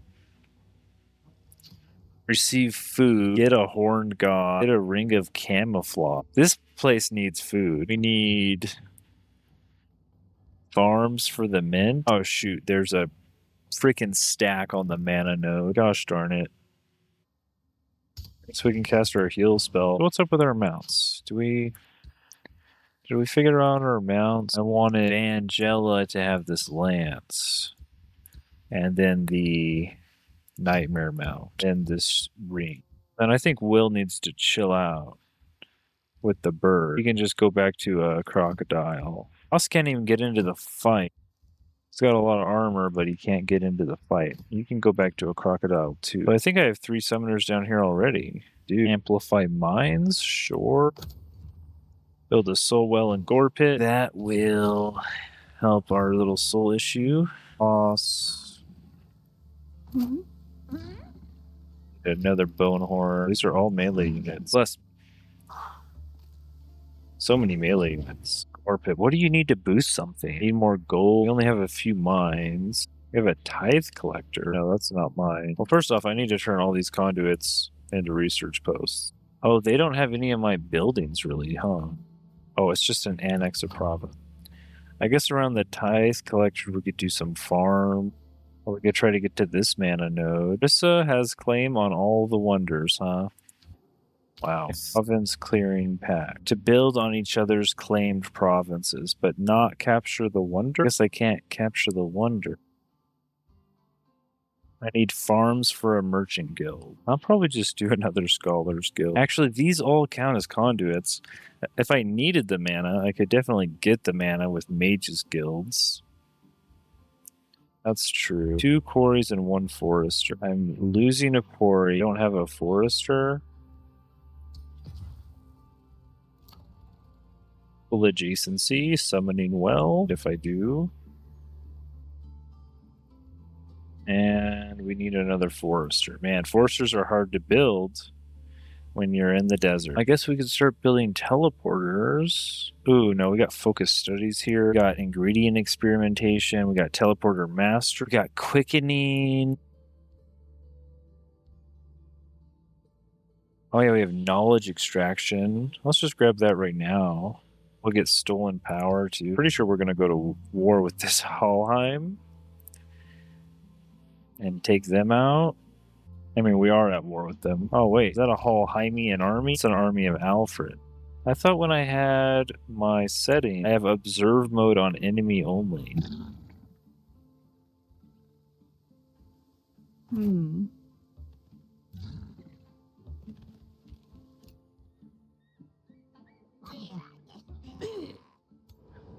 So we can wait one turn so we're all next to each other. Another forester square. It'll help us build the Grand Wharf. Right, we also have Astral Binding. Do I have enough souls to summon? And I have so many bone horrors. I don't think I need to summon banshees yet, honestly. I have so many bone horrors. I think I'll just wait to summon Reaper. Yeah. We've only been going for 3 hours. Oh my god, it feels like I started so late. The Academy.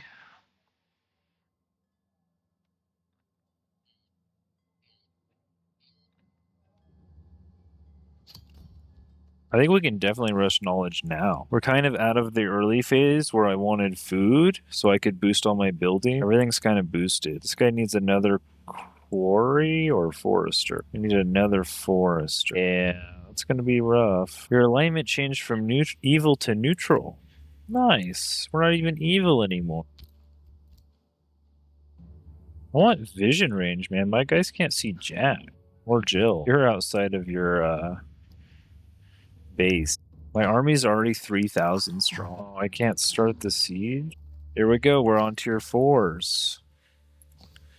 The Reaper. Give us 2. We could cast Domain of the Dead, but we don't need anything else. We can do gain 30 souls for 3 Thrall to make sure we can summon up their Reapers. Let's do that. I kind of want the Domain of the Dead. Well, we could do Amplify Minds for knowledge. Now, a Summoning Well with 3 adjacency.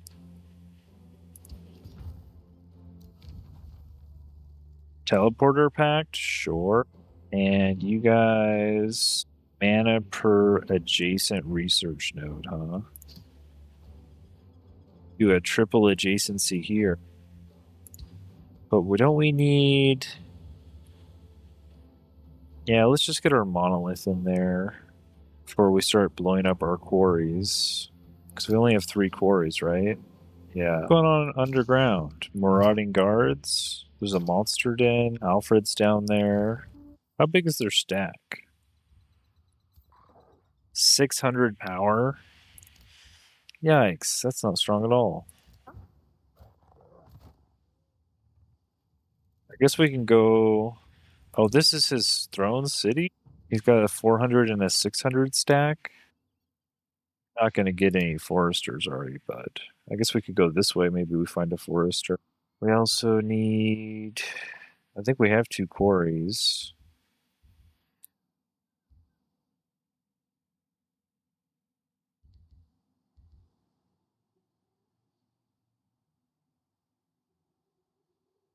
We could build another quarry out here. Sure. Oh, yeah, there's a stack over here, too. Dang it. You can lose some stability. Some souls, Domain of Death. Amplify Minds again, sure. I think we're gonna go defeat this guy before we even get a Reaper. Like, this is for sure a win.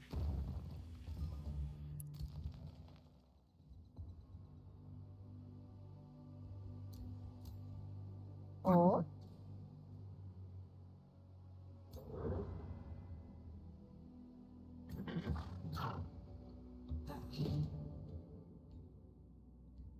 Let him go. Wizard's Auditorium.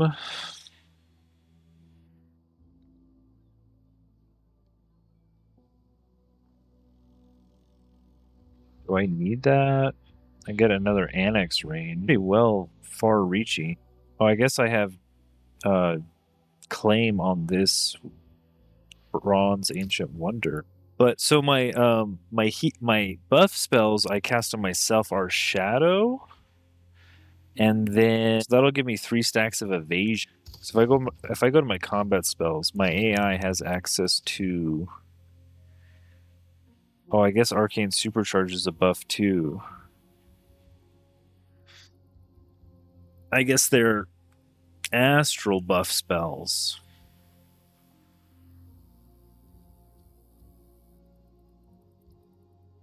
I guess I have both kinds. I guess I'll do the astral one.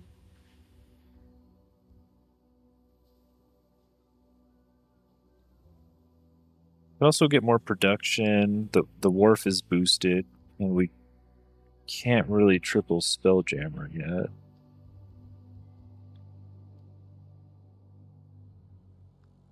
Let's get the wharf. I don't ever get to build a wharf. 20 production income and it's boosted.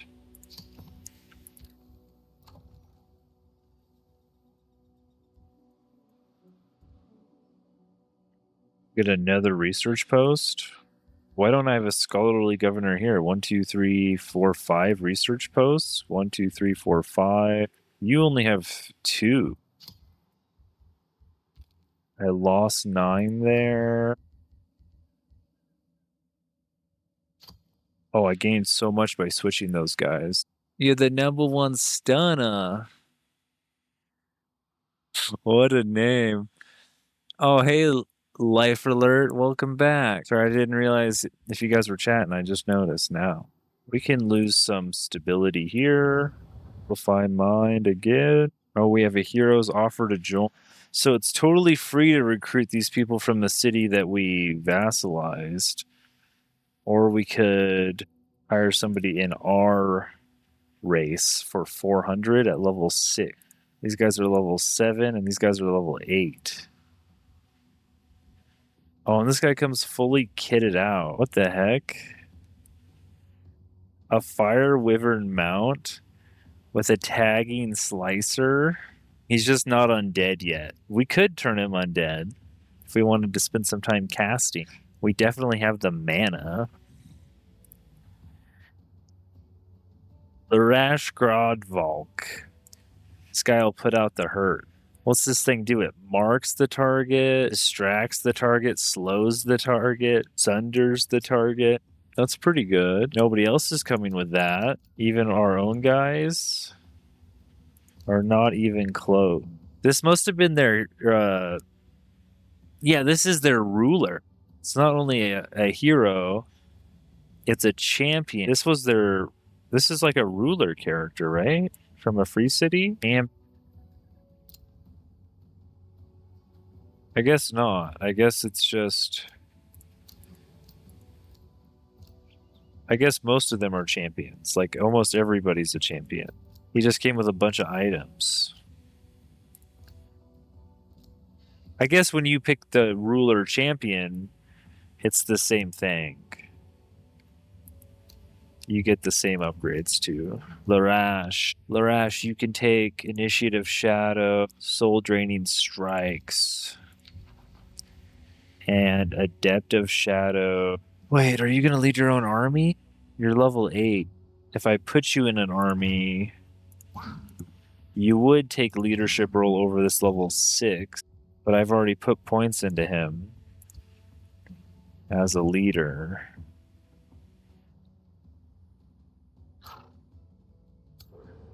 Or I could put you under, like, my ruler.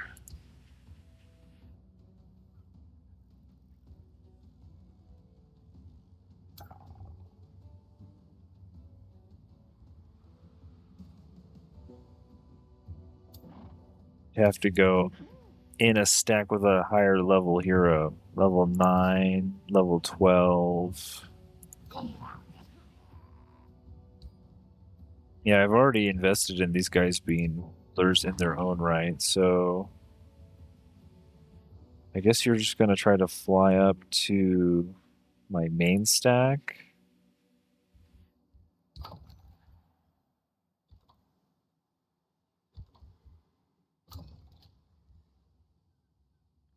Door Pit. I do want a Scholars Guild, but I would need a Forester to boost it.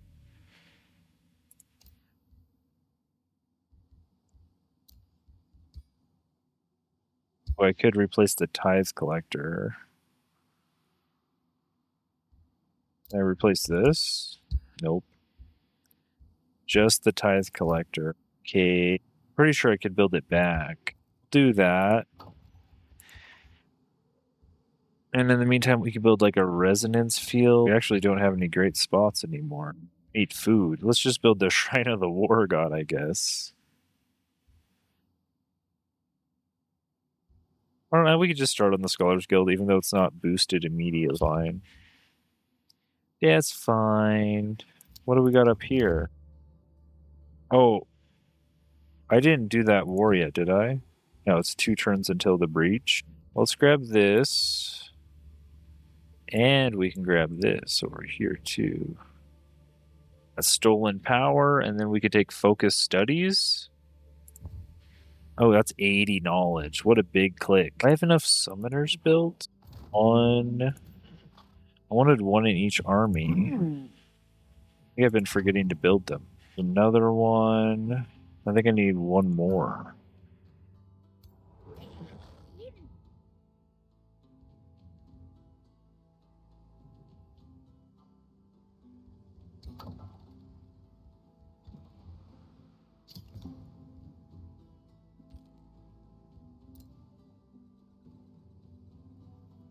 Are we gonna go siege this guy's capital? Is that what we're doing? Maybe we should summon Reapers first before we go siege the capital. Oh, we just got it. Harvest population. City no longer gives food, gains plus 30 soul income. That's definitely a choice. Costs 45 mana.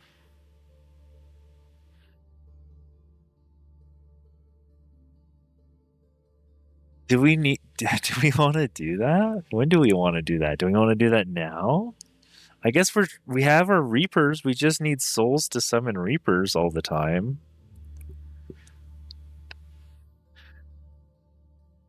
Let's look at our cheat sheet. What else did we need from this tome? Greater reanimation. I think that's our healing spell for our undead unit. I think this is fine. I mean, this is our time. If our time is now, I think we're about to win the scenario too. So let's just shoot for it. These guys are really unhappy.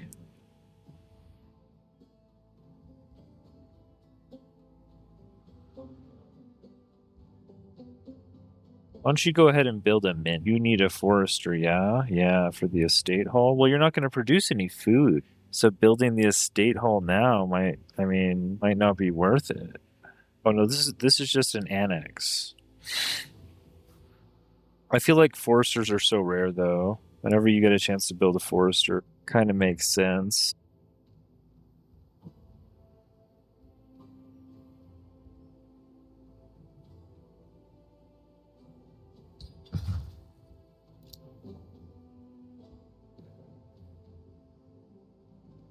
What's your happiness? Pretty high. I'll just put it down here.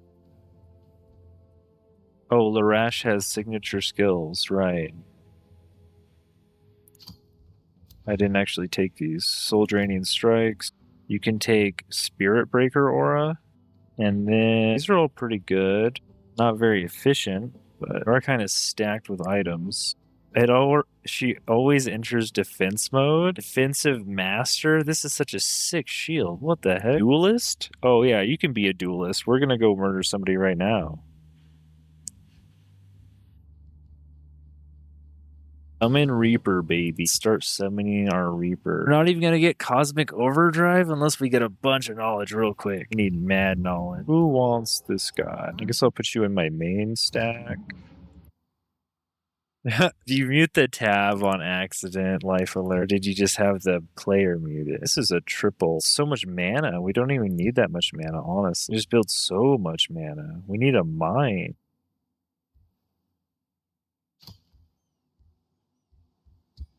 Can I turn anything into a mine? Add my core.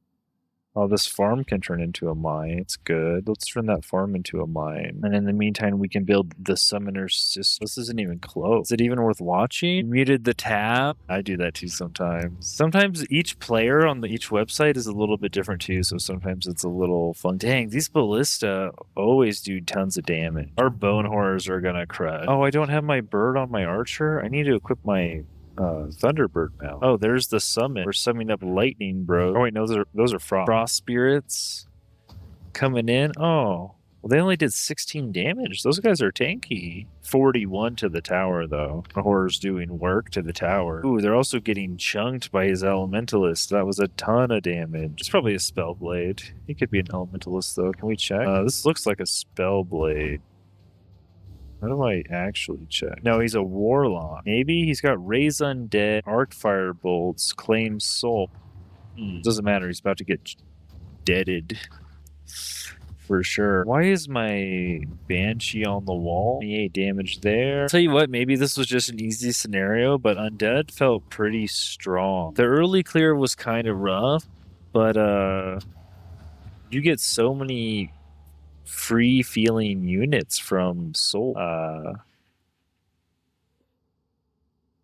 It's almost easier than, I mean, it is basically summoning because they also cost mana. Channeling Rogue. I guess I could give that to my leader here. Give that to my ruler. Where was my archer at? Thundrin. Thunderbird. There you go. Yeah, you're cooked. What are we doing? Can't migrate it. It takes 200. There's a wonder to explore. There's a seal to get. It's on the seal. Ooh, it's a progenitor. Oh, what the heck? Oh, it just revealed Clawmark Cave to me. Sure.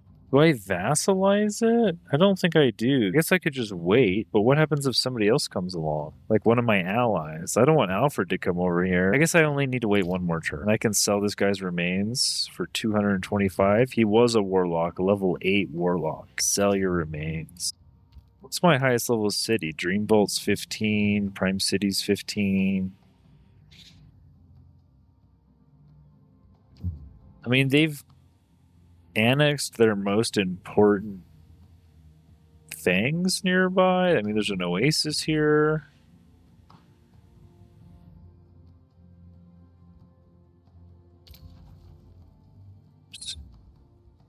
I'm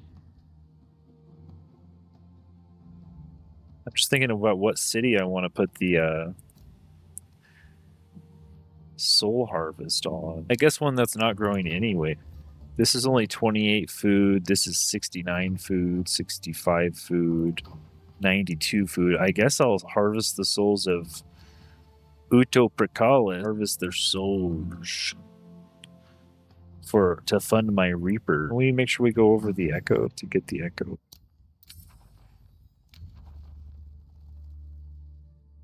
How long have you been playing this game? Like in total, or this one? Each project, when the walls are breached, you gain plus 40 souls per tier of the besieged city. At the start of the battle, gain 6 decaying zombie units. All enemy units gain soulbound. It's good, but this is also good. We have 9 support units to use this. Let's turn this into Crooked Stargazers. This will go over our city cap, though. Dang it. What's that? Oh, it's trying to get me to pillage. No, I just want to go towards the city.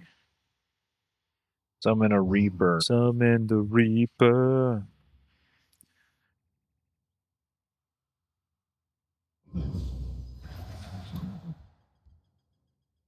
Okay, so I'm just going to count the Reaper as like a skirmisher. So we'll just get one in every army. What do we want to replace here? Like probably another...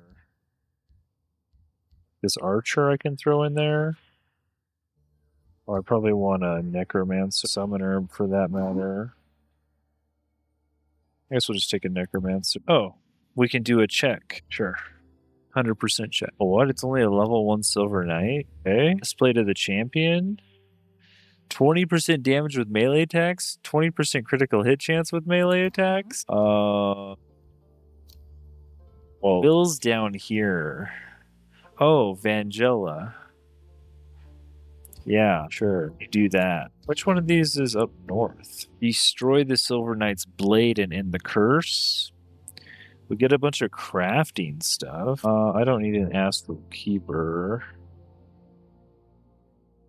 200 knowledge, not even that much. Or I could gain a bunch of Imperium. Yeah, I do want the Imperium. The Binding Essence is also good, honestly. That's like 3 items that you dismantle. I kind of want the Imperium right now, though. And I can easily turn this into Crooked Stargazers.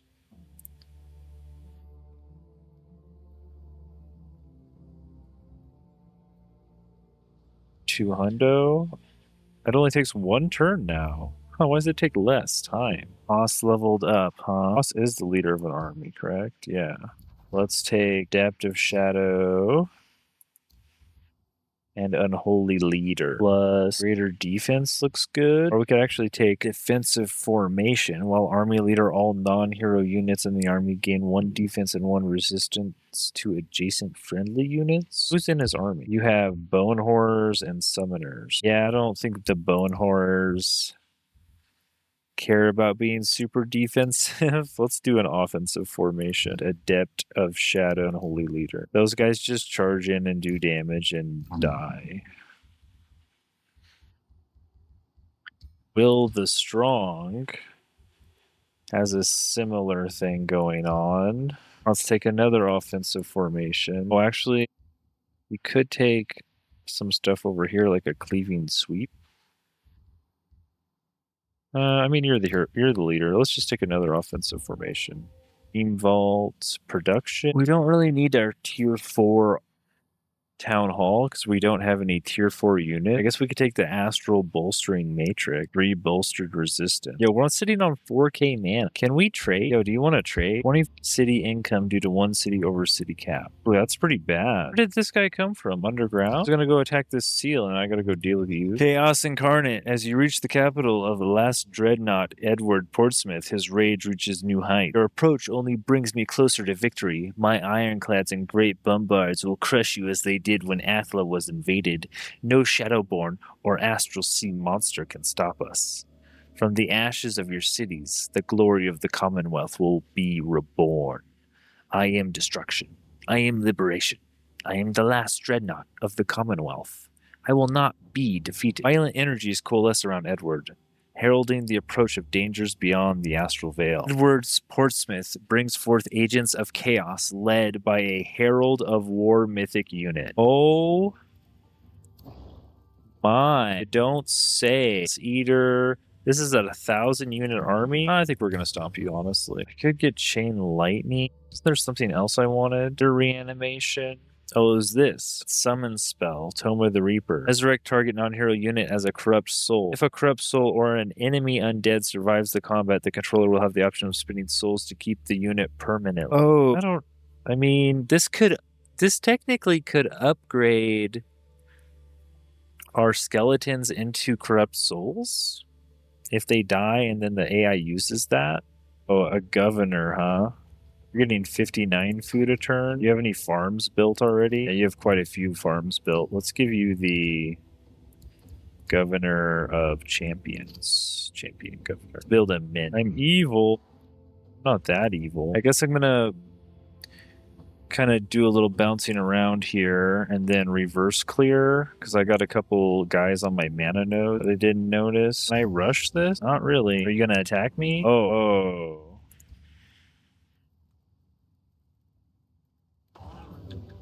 Wow, we lost a bone horror is all. We gotta watch that. They had more power than us. They had more power and we cooked them. All we lost was a bone horror. Hastened.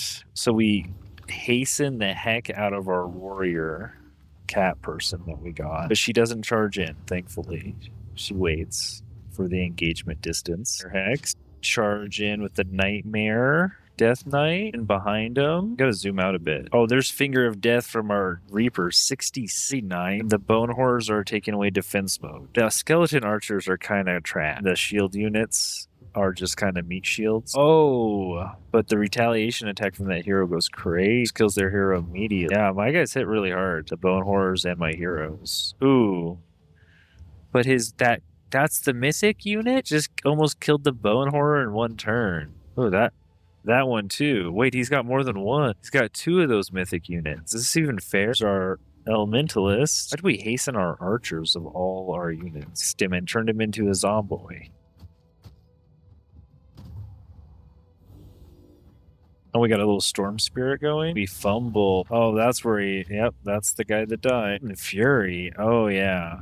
We're undead, so we take even more damage from fire. I knew being undead this was a bad scenario. I just had a feeling being in the desert we were going to take fire damage. Our Death Knight revived the Bone Horror. Yeah, being able to revive your units and then heal them to full, that's a lot of value. Whenever we kill the opponents, we're making like decaying zombies a lot of the time, which just eat up more attack. Oh, that's a ballista? What the heck? You just have a bolt repeater? Almost killed my whole army over here. Oh yeah, and that warrior I picked up was big damage. This was his only chance to win the game, honestly. Him losing this one seems pretty bad. I guess this is why the scenario says, hey, you probably don't want to start wars. You should probably try a Seal's victory. Because if you go try to take out Edward, it gets even worse for you. It should be like a army destroying fight. But we have good heroes, a Reaper, and really it's the synergy. We still have a lot of really hurt units, though. We can summon some Bone Dragons. I guess just one Bone Dragon, because we're out of souls after that. Do I keep trying to finish them all? He's got 1,500 power sitting in there. Yeah. It's risky, but we have a full health dragon now. I feel like after losing that fight, this is as weak as he'll be.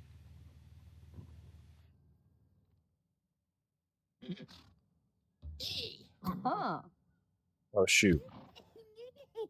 No, I don't have any movement because I summoned the dragon into this army. Well, let's just take everybody else. We'll leave the dragon behind. We need to keep our army within 3 of each other, and then we'll bring the dragon next round. It's done. I didn't realize when you summon the unit, they got no movement.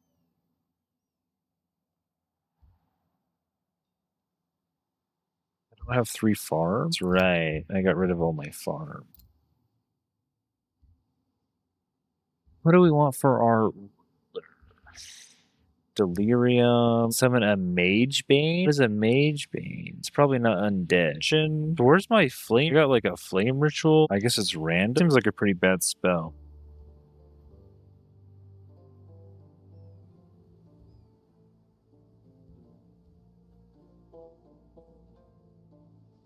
Do I want to be spending my turn raising undead though? Isn't that what my necromancers are for?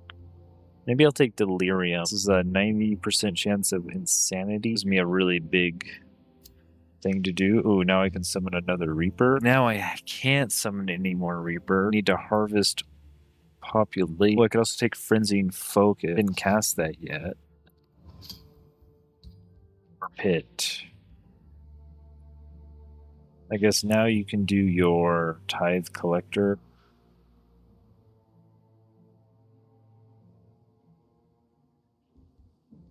Good way. This is a 1. This will be a good Tithe Collector. We'll put it out here. Sure. They just attack me? Oh. They're attacking the Marauder Guard, and one of my heroes got pulled into it.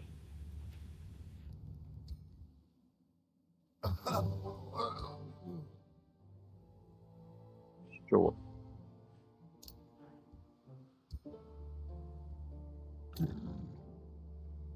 I want to kill these guys on the seals. I guess there's one here, and one over here. We'll just go to the close one.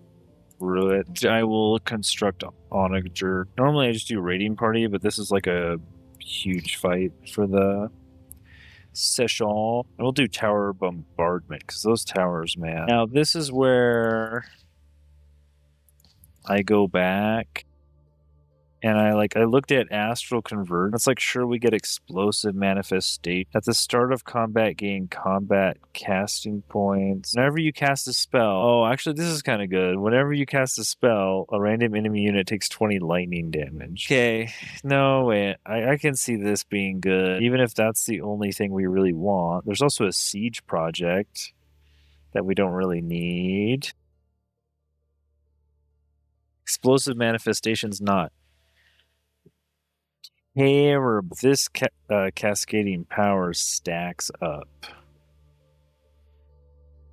Otherwise, I would go show the Tome Library. We're thinking Tome of Teleportation. We're phasing enchantments, which allows all of our supports to teleport and then gain a static charge, which can inflict Electrify for 20 and then 40 and then 60 lightning damage. You also get Astral Trade Relay. Let's recall Emergency Teleportation. Chrono Gate. Chrono Gates are pretty good. That's 3 knowledge and 3 mana for adjacency to other conduits and research posts, which we built a bunch of.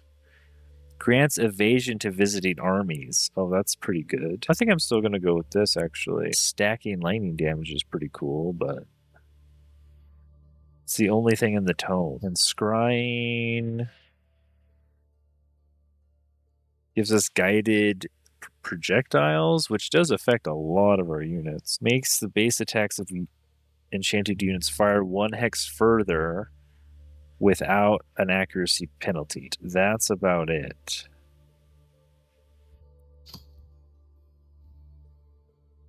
So hopefully we didn't get And it. their tactical option, battle. None of these. No, none of these. Soul Siphon Ritual. Oh, I mean, we already started. I really want the enchantment, though.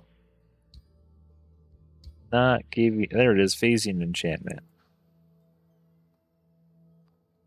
Astral debuff spells also inflict summoned resistance. Yeah, I guess we will Astral Amplify, won't we?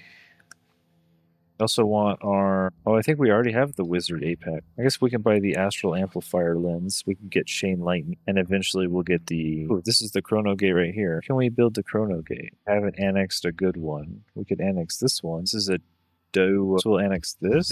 Armies regenerate 10 hit points per turn in hostile domain. Don't have enough soul. What we can do, got all our buff spells, but we could try to heal. Does he have a Spelljammer? Let's check. I don't see a Spelljammer. He has a teleporter, though. Unless it's right there, then no. You can literally cast a healing spell. These guys are really weak. One hero in 2 units. One hero in 2 units. There we go.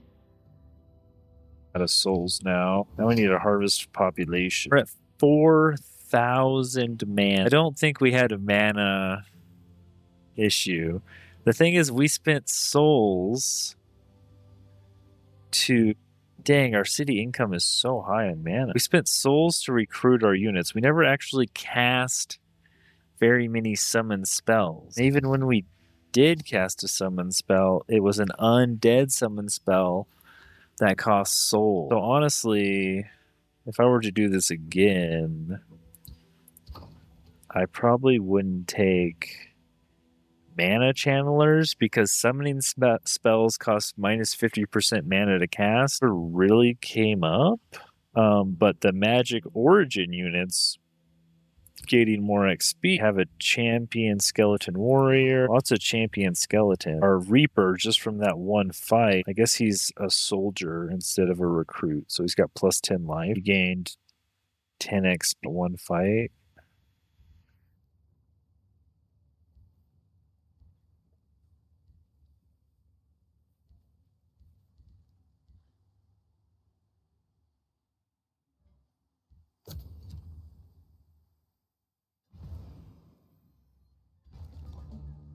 Okay, let's increase our city cap. There we go. Now we have all our income back. Oh, we also can use our Astral Echo. We can level up this Reaper. We didn't even think about that. Promote. Oh, you're maxed out. Didn't even think about this. Promote. You're maxed out. What about our Bone Drag? Promote. You're a legend. Okay. Now what? I forgot all about that. We were saving those Astral Echoes the whole game. Now they all have not only a bunch more life, but killing momentum. So this is the Progenitor Golem, huh? You guys do tons of lightning damage. Yeah, they just like cast Chain Lightning or something. There's the one Banshee doing its thing while everybody else buffs, summons, and wards each other. That's what the Banshees do.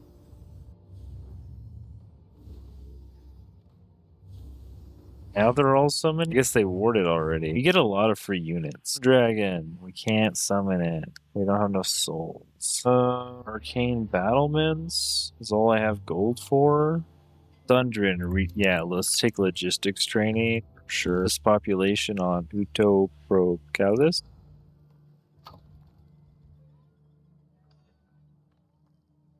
They have negative 11 food? Not bad. Wait, I thought this no longer gains food income. It's 20 stability. Is that because we're at unrest?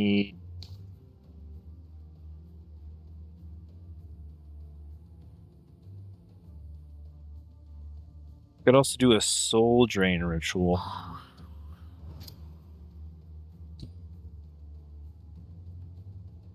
Try to get rid of all our thralls. Turn them into souls to summon more reapers. Oh, there's the brigand camp. I don't know where that was.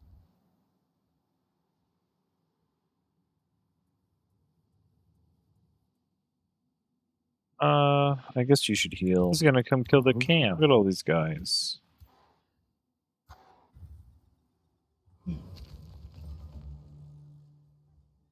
Am I gonna be able to summon? Maybe. Yeah, I might use it.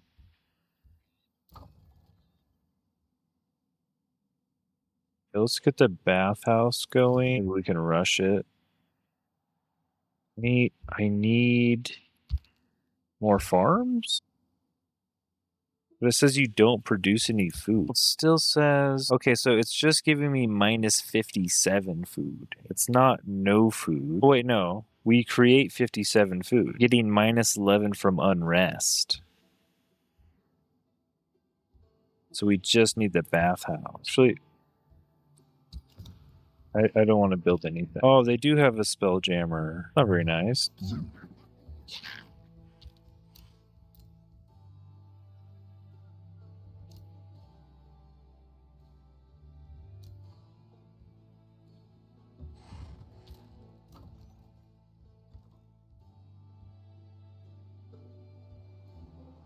Do I want a merchant's guild now? Looks like I could build a lot of mints.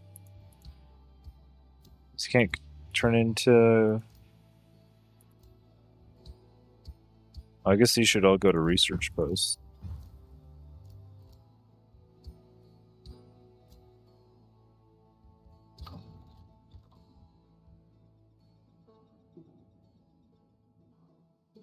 Now I can try to make a bunch of mine.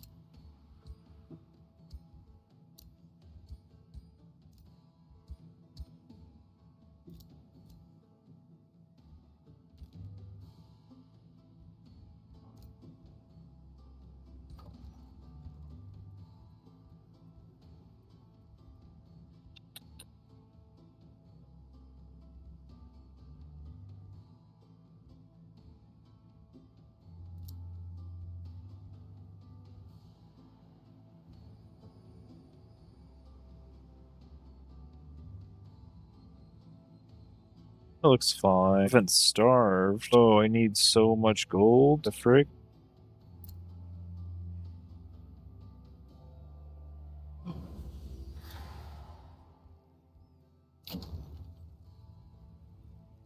This might be it. Oh shoot, he's got his leader back.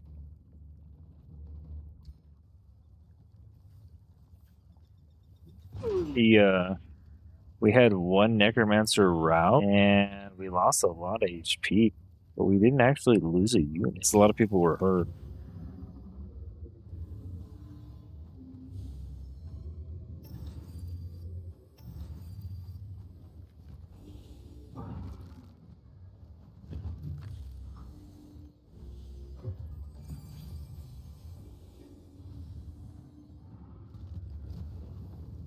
Oh, what are those? Dang, the fire damage. Oh my god, the fire damage is murdering us. We're just... Oh my god. We're just undead. We're just undead. Don't kill us with fire. Bone dragon trying to get in there, but...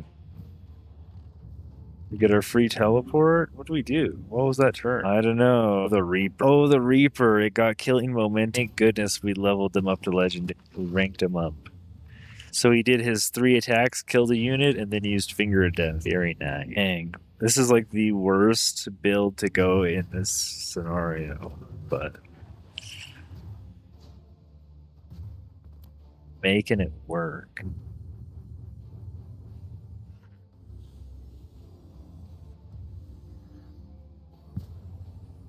There's the insanity. We used it on a shield unit. I'm not happy about that. Ooh, big killing momentum into the chain lightning. Very nice.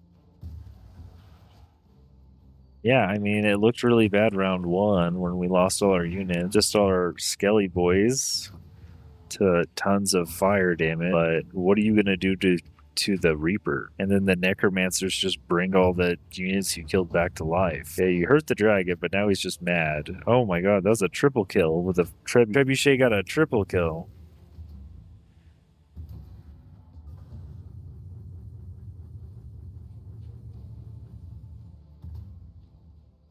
Oh, and there's the Necromancer that routed. Didn't even get to Cosmic Overdrive. But we were able to really kind of fund 6 armies. We got 300 knowledge, 74 souls, and 4 thralls out of that. We can summon a bone dragon. We get a shield. Victor, you have stopped the incursion of last dreadnought Edward Portsmith and brought a sense of peace to the Sehiran Oasis. As Larissa attends to Edward, who slowly comes to his senses, Meander appears in front of you once more. This trial has resulted in perhaps unexpected outcome, but with our findings and these humans' testimonies, I should be able to return a sense of control to Mage Haven. I urge you to return here with them, so we can resolve this entire affair. With Edward and Larissa in tow, you travel to Mage Haven to resolve the strife there. This is Age of Wonders 4. Victory! Revealed the Endylon of Chaos. Turn 81. Yes, we won before turn 100. I'm happy with that. But that means we didn't get to actually Cosmic Overdrive our Reaper. I mean, they were doing their job, man. This, the Astral Echoes to immediately give them all the experience they need to get to Legendary. That's pretty crazy. Who died here? Who's the blue guy? Oh, is that the Noctis? Yeah, that guy was a isolationist who picked to fight with everybody. You can see here, we zoom all the way out. We are green, and you can see where everybody started. New Strongheim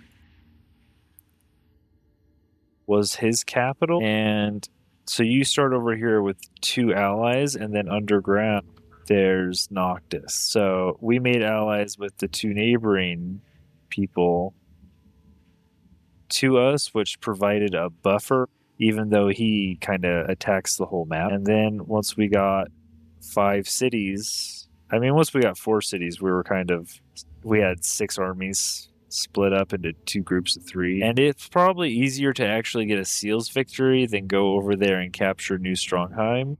With this proof and newfound understanding, a sense of reason returned to the Godia of Magehaven. As one of the closest Godia, when the Endylon were released, Good had been the most affected of all. The torment and hatred that had driven him forward had started to cloud his mind until nothing but rage was left.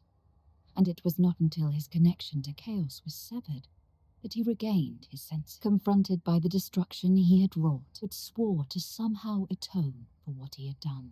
Sundren, meanwhile, did not join her old friends and allies in Magehaven. She travelled onward to search for the Endylon of Chaos and others, guided by the wisdom of her old mentor Merlin, before he disappeared. Nebulix Starsmith has proven worthy to ascend. Her conquest of the realm has given her a chance to ascend to your pantheon. Yes, and her ascension trait could be Deathcaller.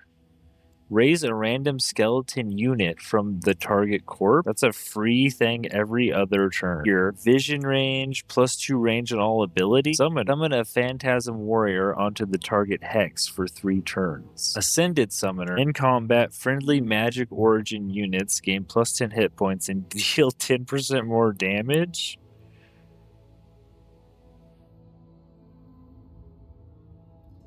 I don't really like summoning the Phantasm Warrior. I do like 10% more damage on Reaper. I also like Seer, +2 range on all ability.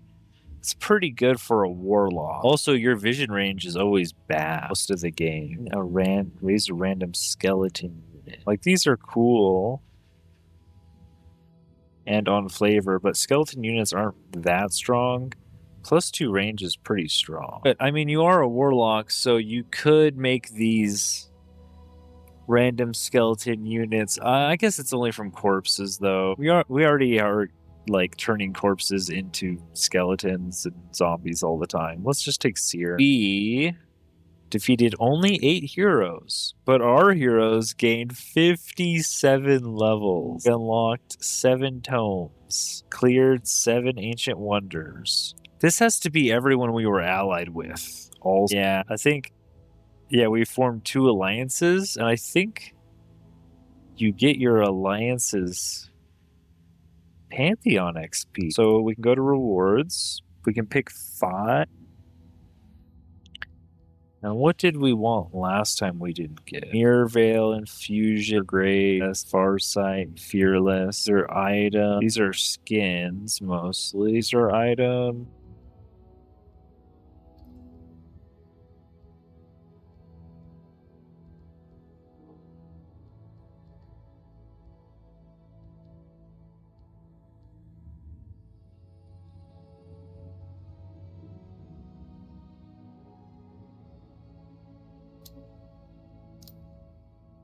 Have all the realm. That's a cool weapon. It's a ranger weapon only. You can start with physical lightning mixed damage and a throwing shatter blade.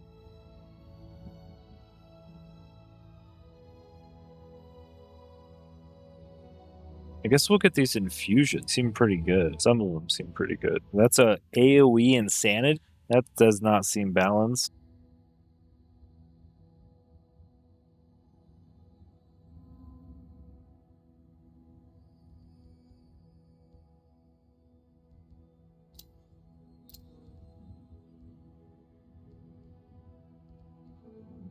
You can start with a weapon that has an AoE insanity ability per battle. Okay, it's only once per battle, and that's only 3 hexes away.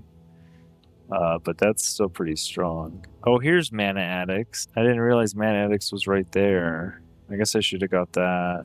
Oh well, next time we'll go for this Mana Addict. It's literally 1 away too.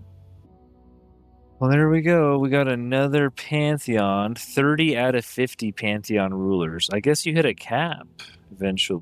Choose your destination. Right. That was the Sehiran Oasis, Ashes from the Past, Empires and Ashes Story Realm 2. Well beaten in under 100 turns.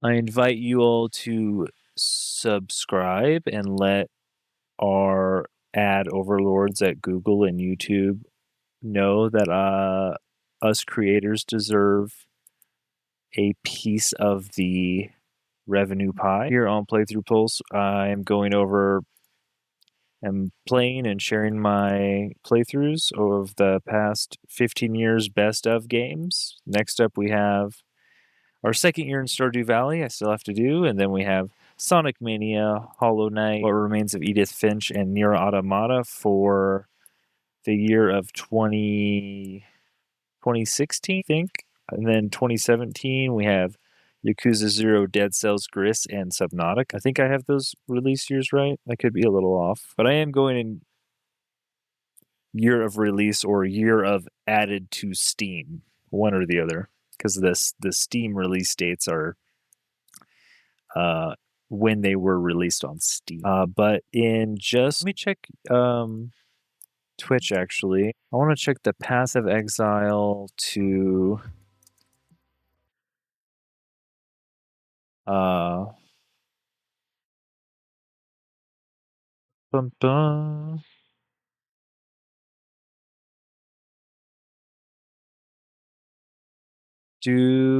Does Grinding Gear Games have its own channel?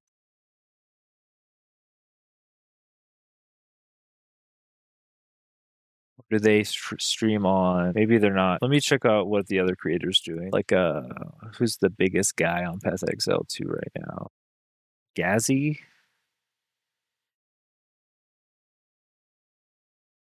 Veal watch party commencing. Merch drops are on. Yeah, I guess we can just hang out and chill. I only have so long today, but we got some time left. Let me switch back over to the Path of Exile 2 channel. Done. My drop should be turned on also. If you want whatever Path of Exile 2 drops, let me go check out what they're dropping.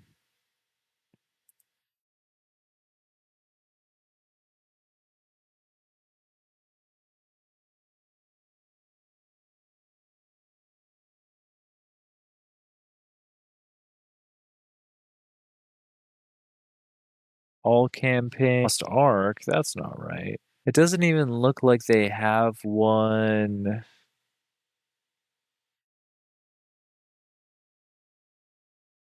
going yet. They don't even have a drop campaign going. I guess it'll only start when they start the reveal. Maybe let me check their Twitter for Grinding Gear Games. Path of Exile 2. Maybe they're tweeting. This is a weird world we live in where even like the companies are communicating on social media first if you want to know anything. 1 p.m. 1 p.m. PD. 1 p.m. that's 4 a.m. my time. That means it already happened. Huh?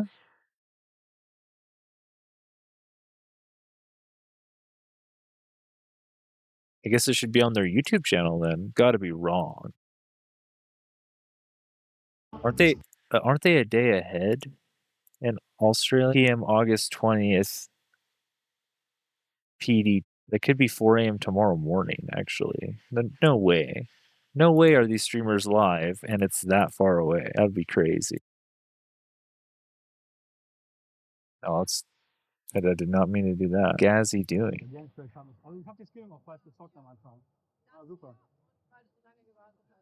When are the drops? Type is where drops for more information on it. The Darth Vader dual PC setup works. Start at 22 CEST. They are. Here's the page. Drops will enable 1 p.m. PDT until 10 p.m. PDT or August 20th in your local time. You will get that after 45 minutes of watch time. Is that what this is? Okay, so whenever you kill an elite, this guy will come down and blow him up. Here we go. Twitch.tv/Path of Exile. So this is just the reveal. They're offline. Here we go. It's 12 p.m. noon is when they're scheduled to go live. I'm probably not going to be live then, I'll be honest. That is another 4 hours away. So probably just going to leave a Twitch tab open, honestly, and get the drops. So just find your favorite creator. It's live. I will do probably a reaction after the fact.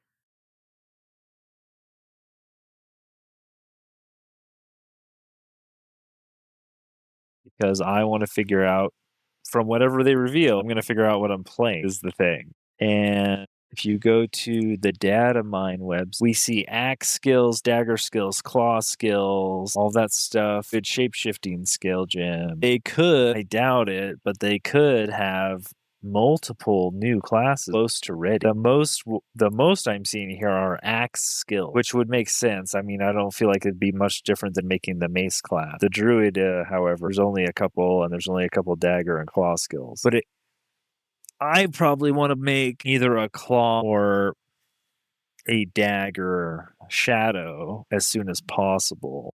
I don't know which one will be stronger. It depends on how these buffs go to all the defense, because they're adding like deflection gets deflect, which is a 40% damage reduction, and then armor's getting elemental convert basically in a percent, but it takes up probably a suffix modifier on your armor. I wonder if that's in the website. If you go to item, armor, body armor, I want modifiers. Where's the modifier?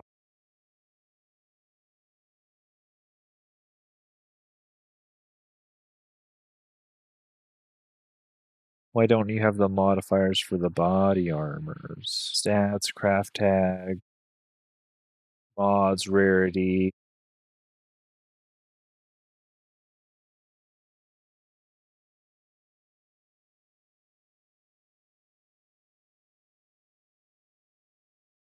They have it for like the helmets and stuff, don't they? Oh, maybe I'm in the wrong spot. Oh, here we go. Modifier. I was in the wrong spot. I was in like the main item spot. You want like, just look at the dex body or the strength body armors. They don't have it on here yet, so they didn't leak it through the game files. It was through the French Army news organization, media outlet, whatever you want to call them. Oh, here it is. Socketable. 20% of armor also applies to fire damage. Fonte's Soul Core of Dampening. I think we already had this Soul Core in the game. I think they just took these and they combined them into percent armor also applies to elemental damage, and they put it as a suffix. So it's like you're taking up a resist to get your armor to apply. But if you're a pure strength character, you don't really have an option. Like if you go into a hybrid, you just get energy shield, which is just huge HP essentially.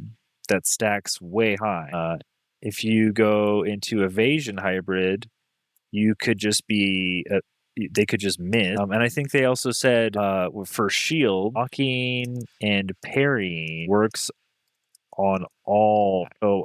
So this would be like slams, projectile, etc. Red slams. Like if some bosses have like unblockables.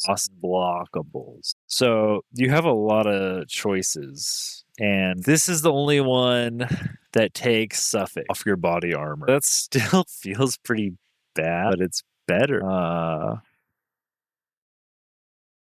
This one is just freebie, and I guess the Asian audience thought that evasion felt bad. And when I played evasion with a shield on the Amazon, I went hybrid into energy shield for a huge HP also, because it did.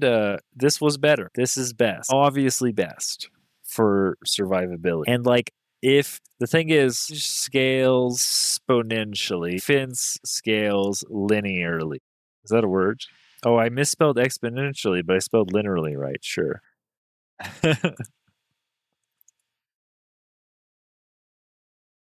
So if all classes do sufficient damage, just play intelligence or energy shield. Now, also a shield. The damage reduction is insubstantial or their defensive layer in block champ. This is kind of like just the meta, right?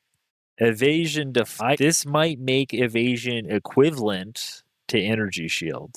You're getting 40% more life essentially. Not really, because you're not always going to deflect. But if I have a choice between a strength character, a dex character, an int character, or a hybrid,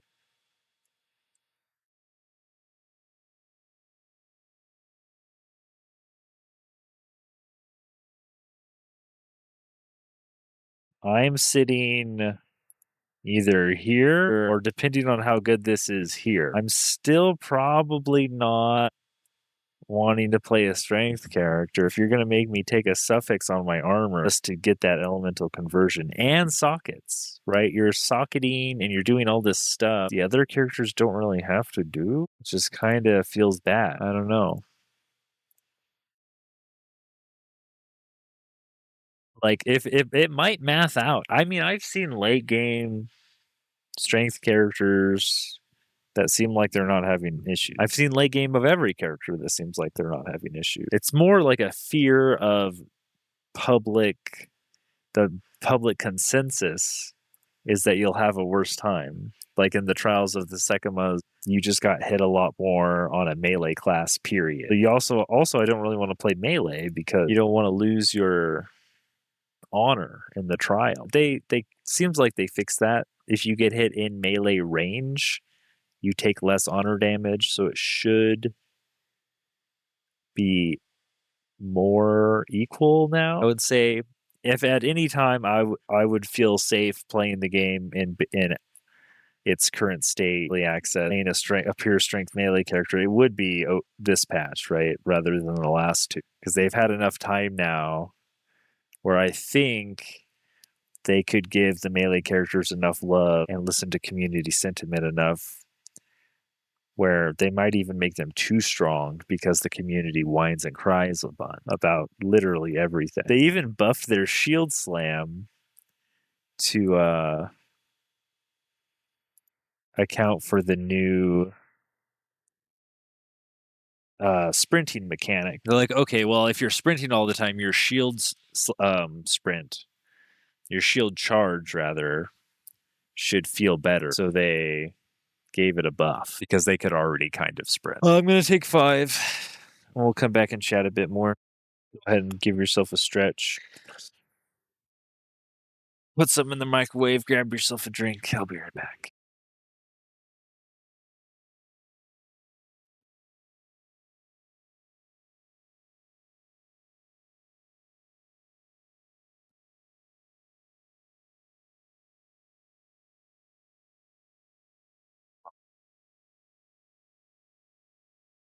Where were we? What were we jabbing about this time? How likely is it that 7 of the 8 generated rulers on my map are all frogs? Not very likely. That's a pretty slim chance there. You rolled Frog Lord, the realm of the Frog Lord. That's pretty wild. I think there's like 20 races, so it's like a 5% chance of a 5% chance that there's. It's like less than 1% that there's 2 of them. So it's like fraction of percentage that there's 7. If you want to know the real, if you wanted a real answer, I can use my statistics class on you. What are these? So yeah, this build worked really well. We didn't actually get to see like the full thing because it kind of worked so well that I just ran my army at them. Actually, technically, I only ran half of my army at them. I had another half of my army ready to go.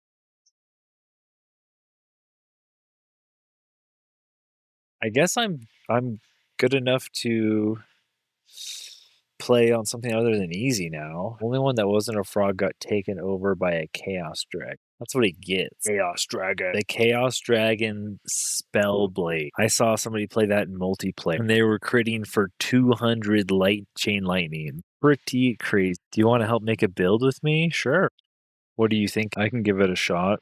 It's unfortunate that the meta, there's only a couple of the tier 5 tomes that are very meta. So you basically have to get 10 astral or 10 nature affinity. I'm sure the other ones aren't that bad, but I'm a noob, but I saw Tome of Fate Mist and Tome of Pandemonium both apply random negative status effects, so I'd like something that involves both of them. Okay. Mist is pretty good on its own. So if we like clear all these, and you're talking Pandemonium. Pandemonium is a double chaos tier 3. What is here? Vessels of Chaos? Oh, Havoc Magic?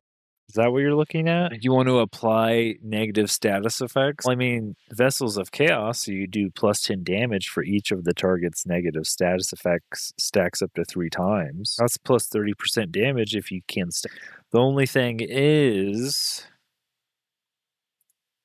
the Fey Mist you were looking at, it's these units, the Mistling unit, that applies the negative status effect.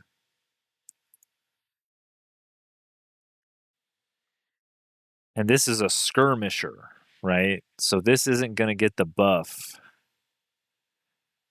from the other thing, because the Pandemonium only works on support units and battle mage units. But you could. Is there something else in here? You want at least like 2 things you want out of the tome. If it's literally just one thing you want out of the tome, that's pretty hard ask. Just for me to say, oh yeah, go get the tome. Like these Chaos Eaters are battle mages. So, but if you're going skirmishers and battle mages to stack negative status effects and then eat them with the Chaos Eater, consume chaos, target all adjacent enemies, remove all negative status effects, and deal 12 random elemental damage for each status effect removed. Could do that. I mean, it's not an absolutely terrible idea. This is a tier 4 battle mage summon. If you wanted to try it, I could give it a shot. Mass Hysteria. Yeah, right. Your debuff spell. Yeah. But you have to research each one of these, right? And by the time you get 2 of them, maybe 3 of them, depends on how fast your knowledge is, you're going to get the next tome already. It's not that it's I'm just trying to figure out what's good, how it would work. Because, right, we're stacking. To get this tier 3 tome, we already need 4 chaos affinity.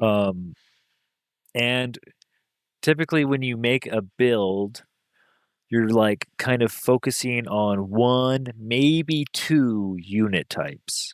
So if you're 2 unit types, you're okay with doing battle mages and skirmisher, and you're going to try to focus on these tier 4 chaos eaters as your battle mage unit. I can kind of get behind that. I just don't know.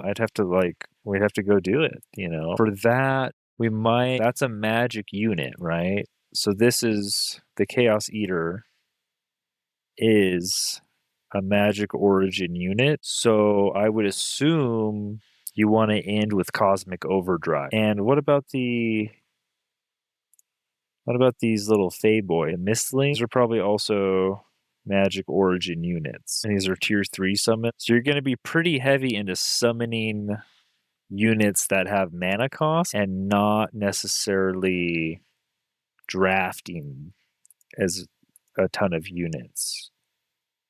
If this is what you're looking at. So I would start with something like something I just did. Like Mystic School of Summoning Mana Chanter's Cult of Personality. But we have to get 4 Chaos Affinity. So I don't know what DLCs you have access to.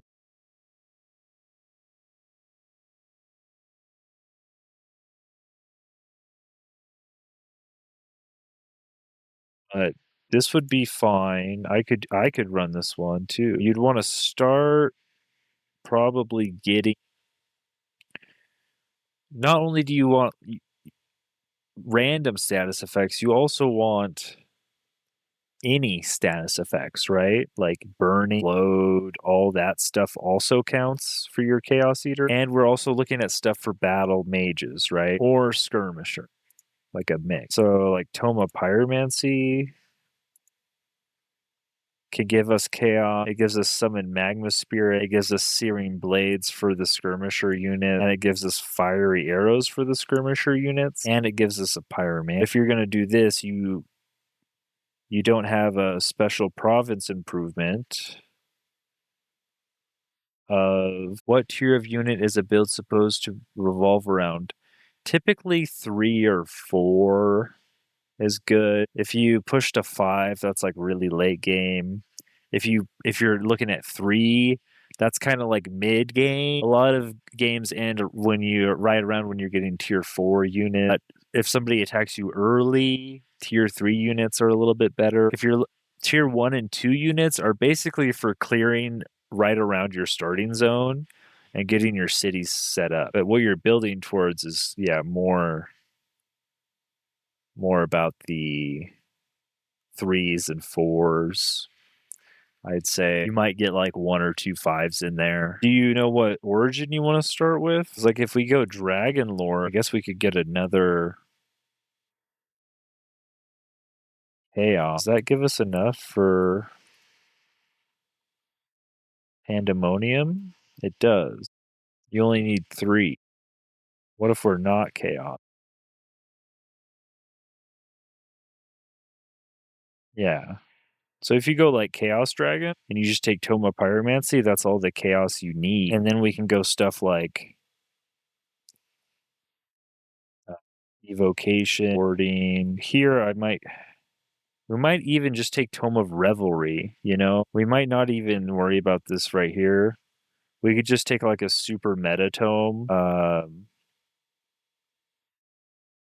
You could even start Zeal if you want it. Let's think. We want to get a bunch of Astral. We only need 2 Astral, 3 Astral.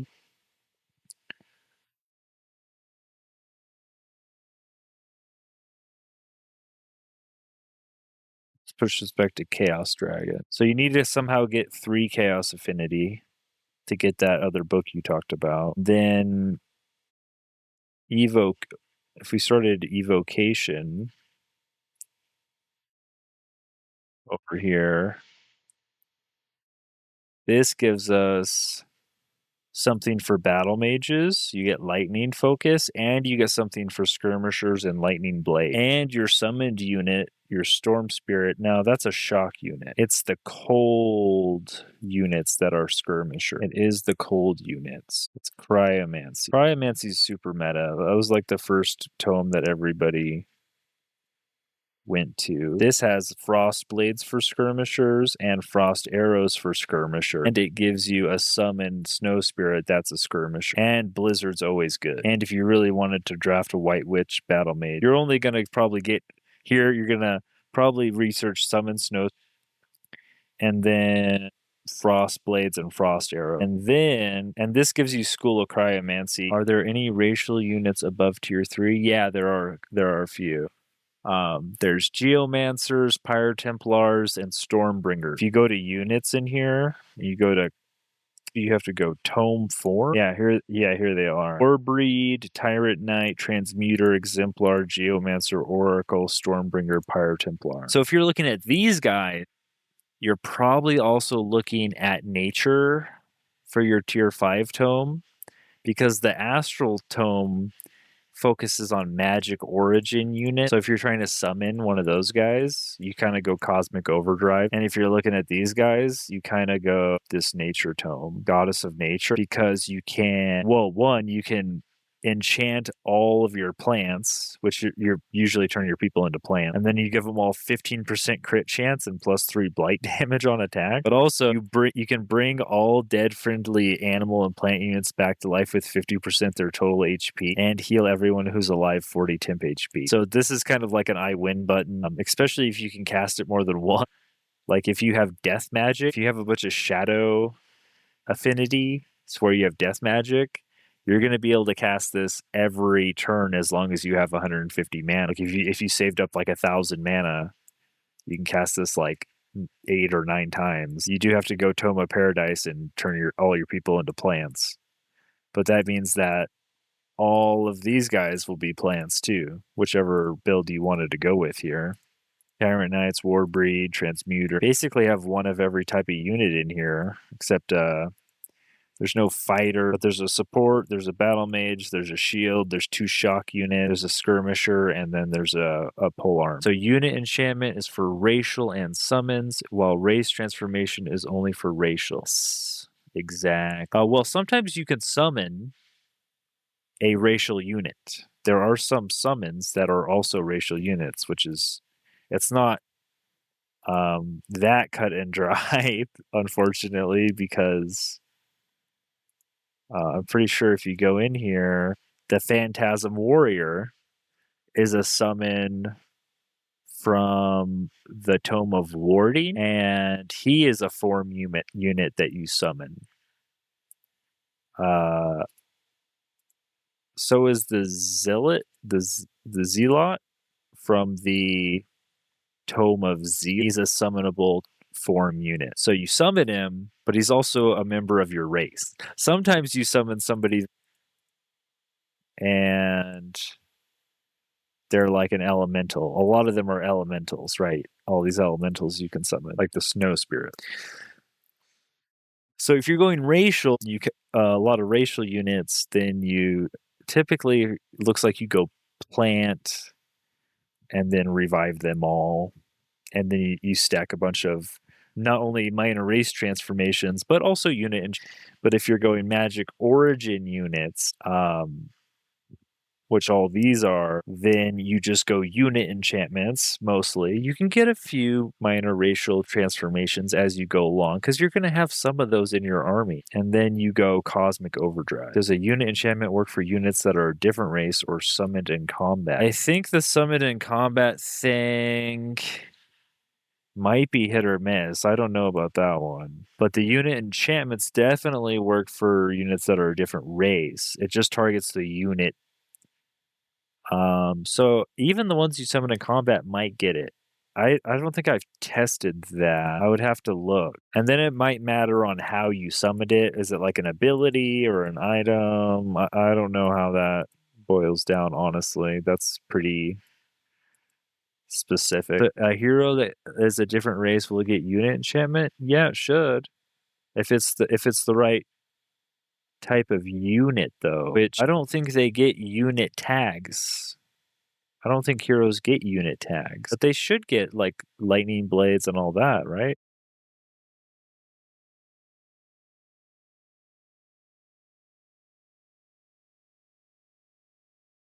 Because like a warrior is not a shock unit, but it acts like a shock unit. A defender's not technically a shield unit, but it acts like a shield unit. Like an elementalist isn't technically a battle mage, but they might. I'd have to check. You probably can check on your save file right now. You probably have unit enchantments going on a save file right now where you can. I'm not sure. I'm not sure if they do or not. I'll be honest, because they don't technically these things are different, but at the same time, I feel like they do get unit enchantments. I feel like they might get almost all of the unit enchantments, is what I would feel like, but you'd have to test it. I've played the game for like over 100 hours or whatever, and I still don't know everything about it. It's a pretty in-depth game. There's a lot going on. But yeah, I was thinking for this weird thing we were doing, Cryomancy.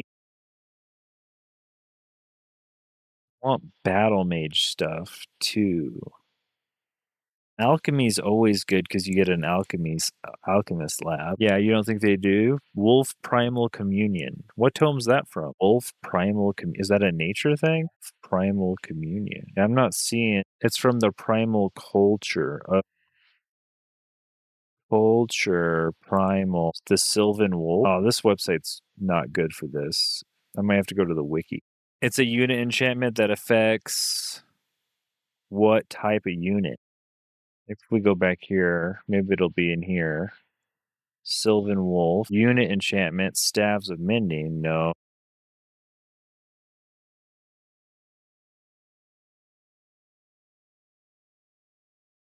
Huh. This doesn't show the... I know what you're talking about. Oh, culture tomes. There they are. Okay. Smart. Thank you. A wolf. Primal Wolf Communion. Affects every type of unit in the game. Grants non-culture units Sylvan Wolf's Boon and Forest Walk. So if your hero is of your culture, he already should have those. Yeah. Every hero of your unit is blessed by the Sylvan. Well, it says a unit. So all of your cultural units by default have the Sylvan Wolf's Boon. You research this. If you've summoned up a bunch of units and you want the summons to get that aren't cultural units, or you've like recruited them from another race or something, you've like drafted another race's city units or something, which can happen. In one of my last playthroughs, I gave everyone the barbarian thing.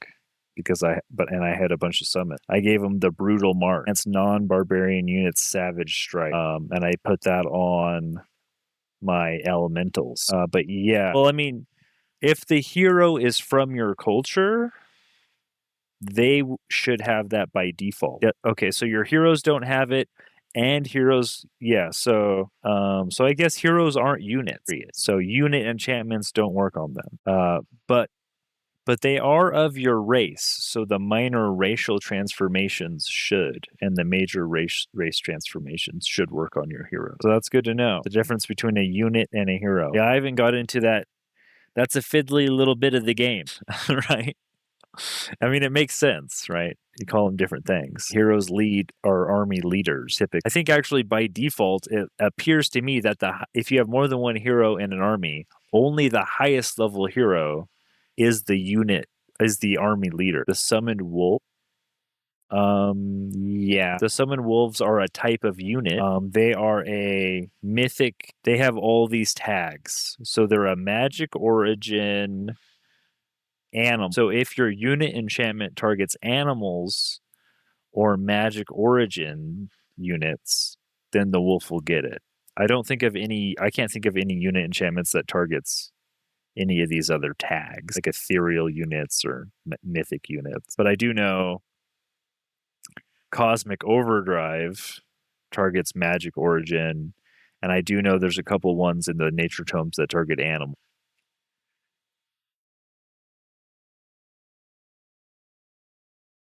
In combat summon, I would assume it's an in combat summoned unit if it has the unit tags and you've researched and you're paying upkeep for the unit enchant.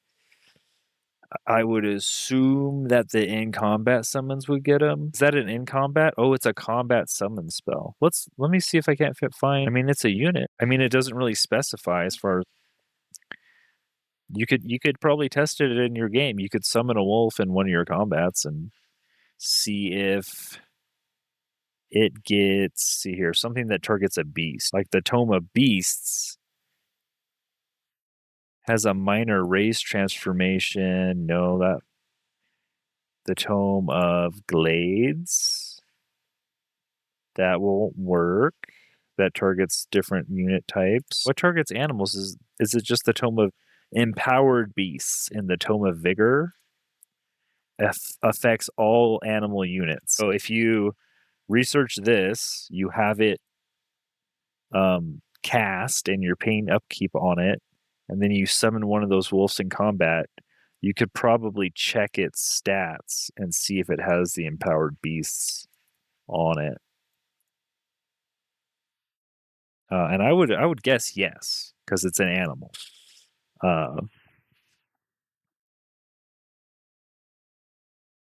But don't quote me on it. I haven't checked myself. I haven't played animals yet. Maybe the next thing I'll play is animals, because I haven't done animals yet, and I think that they could be strong. Do you want to continue with this build that we were doing, or are you good? Whatever we were doing with that. Yeah, we can learn together. Shoot, that's what we're here for. I've played the game. What's my hours on this on Steam on the game? Let's say is a lot of my hours were from a long time ago. Oh, I have like 155 hours on the game, and I still don't know everything. You don't think Famous and Pandemonium belong together now? Yeah, you're probably right. I mean, we could make it work, but like in general, there's one thing that I try to do in every game like this, and that's like either have essentially frontline and backline units, like an obvious frontline and obvious backline, or like skirmishers that act as both, or like mythic units that have ranged attacks, like the Reapers I just played. They have like a range attack, and then they go into melee, kind of like a skirmisher. So those guys don't really need like a dedicated frontline. You know, they have like 200 health. But if you're playing battle mages or arch, I would ensure that I also found some stuff for like some polearm units or some shield units or something, and I just like scatter one or two of those in every army. You don't want to water it down too much if like 90% of your enchantments are for like a battle mage or a ranger or something. You don't want to like water down your army, but there is something to be said for like having a unit just to kind of meat shield for them when they have twice as much health and a lot more def. And also, like, your ranged units can't do their ranged attack in melee. Like, battle mages can't cast in melee. They have to walk away and take an attack of opportunity moving at control. So it's just really, really bad if you have absolutely no front line for those guys. They're hating life. They're taking a lot of extra damage. It doesn't have to happen. So unless you can get them to teleport, if you research the Tome of Teleportation, then they can just teleport away. So that, I mean, maybe they don't maybe you don't need a front line if you pick up the Tome of Teleportation and you get the phasing enchantment along the way. Or you pick up Slippery. I think there's another thing you can get. I don't know where you would get it from a tome. Usually it's like items for your heroes and stuff. But the heroes get... There might be like Tome of Winds or something. Tome of Wind. No, I'm not seeing it there. Tome of Glades. No. There might be something somewhere, though, that gives them Slippery so they don't take those opportunity attacks. But I don't know where it would be. You'd have to look around a bit. Like maybe the Stormbringers have it, and maybe the Fey Mist would have it. I mean, Fey Mist kind of gives... if you're fighting in Mist, it gives them an accuracy penalty from Clinging Mist, which might make that attack miss. But, you know, it's just something to think about when you're making a build also. But like when you do something like Dragon, you have like these Slither Hatchlings or these Wyvern Fledgling. These guys are Skirmishers, and then they level up into Slithers, which are bigger Skirmishers. And the Wyverns are Fighters that just level up into Fire Wyverns that are Skirmishers. So they don't really need like a front line. These guys are self-sufficient units. They also get kind of murdered by somebody with a polearm. I'd have to say, from my experience, the Pyro Templars and the Stormbringers were the strongest unit, but in the last update, they both got nerfed. Stormbringers got nerfed kind of... Like, these guys have Slippery, right? These guys are Skirmishers and they have Slippery. What's the point of racial transformations if they get phased out? they don't necessarily get phased out. Like all of these guys are racial units, and these like Pyro Templars or Stormbreakers could be your late game unit. And also early on, even if you're doing a summoning build, early on, your culture units, your tier 1 and 2, typically stick around for a while. And even your tier 3 culture unit, you might build a few of those. Put one in each of your armies, so you might build like 3 or 6 of them, depending on how the game's going. Like last game, I built 6 summoners. I think they're called summoners. Mystic School Summoning, yeah. Because each one of these adds 5 morale starting to all of your magic units. Anyways, yeah, I mean, they don't really get phased out. Like these could be your in-game units, basically. And then you just keep researching and researching more stuff. Like the whole point of doing like a racial build, like I was saying, is that you end by turning them all into plants and then being able to revive them over and over and over, as long as you have mana and spell combat casting points. So that's huge. Like the tier 5 here. I mean, this one's not very great. Do you need one of those tier 4s every time? No. I mean, you either want to be looking at one of these, or you look at like a tier 4 summon, or a tier of some sort. Like in the last game, I ended up with a bunch of bone horrors for tier 3 summoned units. These guys just run in and do like 60 damage and kill themselves, and then they get revived by the necromancer. And then I got like 1 or 2 bone dragon, and these aren't racial units. But the thing is, like, that's what I was saying. I was going towards the Tome of the Archmage here, and Cosmic Overdrive, which gives them all 20% damage and very fast movement. And this, this says that this affects combat summons. This affects all combat summons. So this specifically calls out combat summons. But if your combat summon is an animal, then if the thing says animal, it should affect it. This affects no matter what combat summon, it would affect it. But also it affects all magic origin units. I would say build around 3s and 4s and complement them, yeah. Because there's a really good 3 build in order. If you go subjugation, no, not subjugation, this is a tier 2 tome.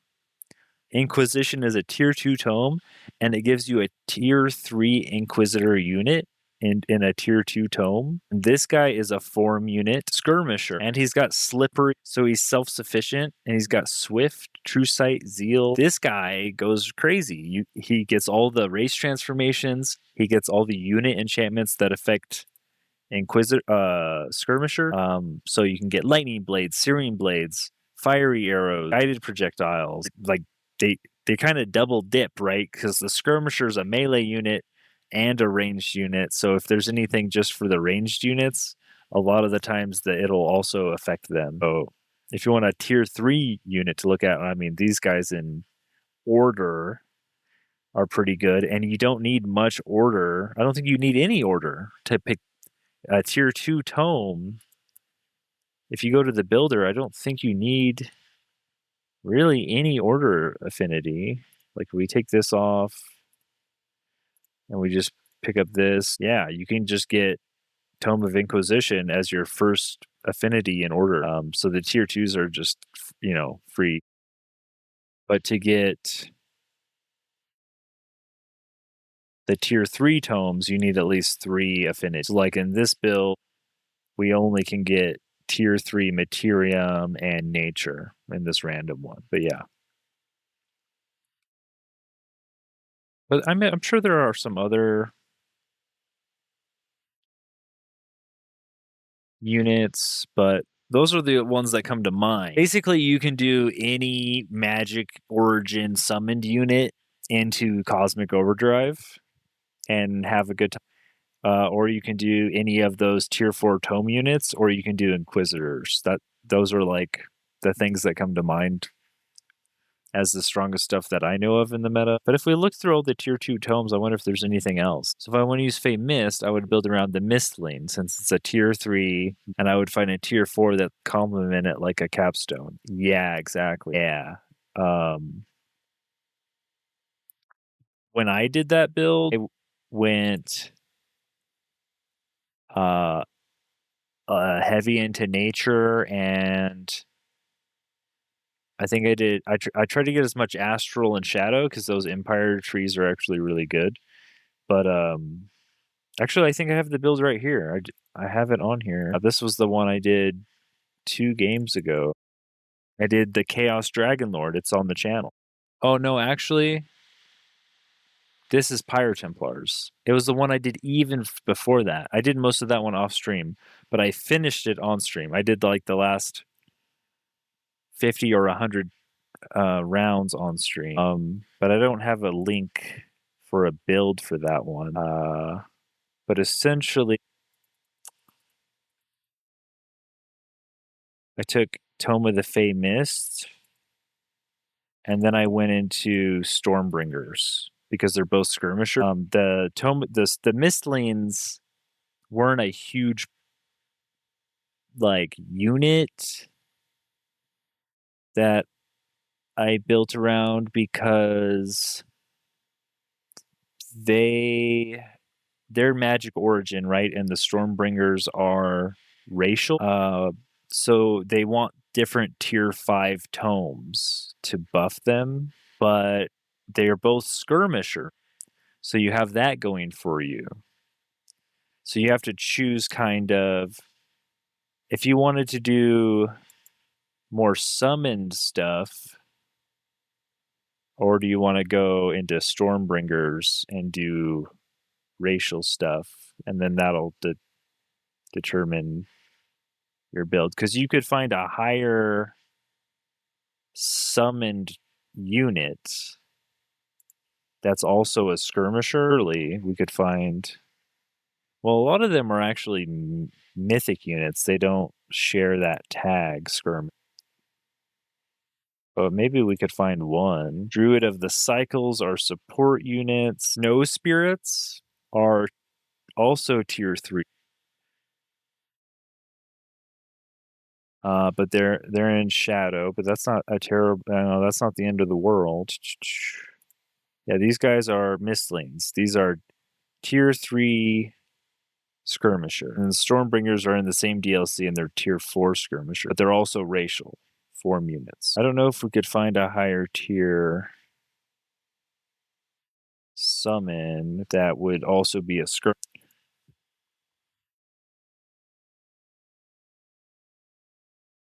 But it would be a summon. You're just kind of going towards that Archmage tome instead of the Goddess of Nature. And that Cosmic Overdrive would work on the Mist. It's just that, like, if you did a ton of skirmisher stuff, and then you went into, like, constructs are their own thing. Constructs they're not magic origin, and they're not racial. So if you're doing constructs, that's its own thing. That's totally, yeah, I can't find any. Buffs that target Fey? Let's look at that nature tome. What's that nature? This Force of Nature targets Fey. So, I mean, this would work if you turned your people into plants with the Tome of Paradise. This would work on all of your racial units, and it would work on your summoned Fey. So this would hit both of them. This is what I went with. I went Fey Mists into Stormbringer. What's the Stormbringer one called? Stormborn. Tome of the Stormborn. And this gives you a major race transformation Naga, which gives you Slip Away. Oh, it doesn't give you Slippery. It gives you Slip Away, though. So that's my tier 4. And then from Tome of the Stormborn, I went and I turned them all into plants. I might have turned them all into plants that time. Maybe I didn't. I don't remember what I did, actually. That was a few games ago.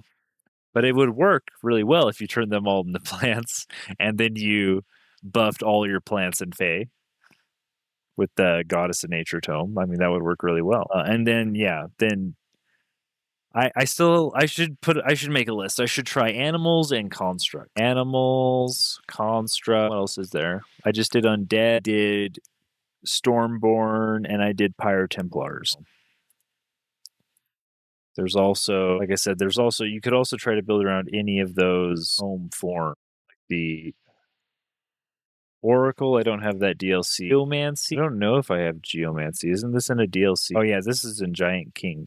I don't have that one yet. I do have Exemplars. Apparently these units are kind of bad though because they're shield units. And it just seems like shield units are just units that maybe they get a little more defense. I mean, they're at 8 defense, but there's diminishing returns on having really high defense. And then they just do less damage. So they don't really counter spear units or charge units. But they are good meat shields. Tome of Transmutation. I do have this one. So I could also do Transmuter. I had access to War Breeds, but I didn't build them. And then Tyrant Knight. Didn't really build them either. But I did get these tomes. I've played with these tomes a lot. I just probably didn't do it very well because I was brand new. A lot of my first playthroughs were all order. I had like 20 order affinity. I had no idea what I was doing. Just pick all the order and then make everyone friends. I feel like that's what all the new players do. But yeah.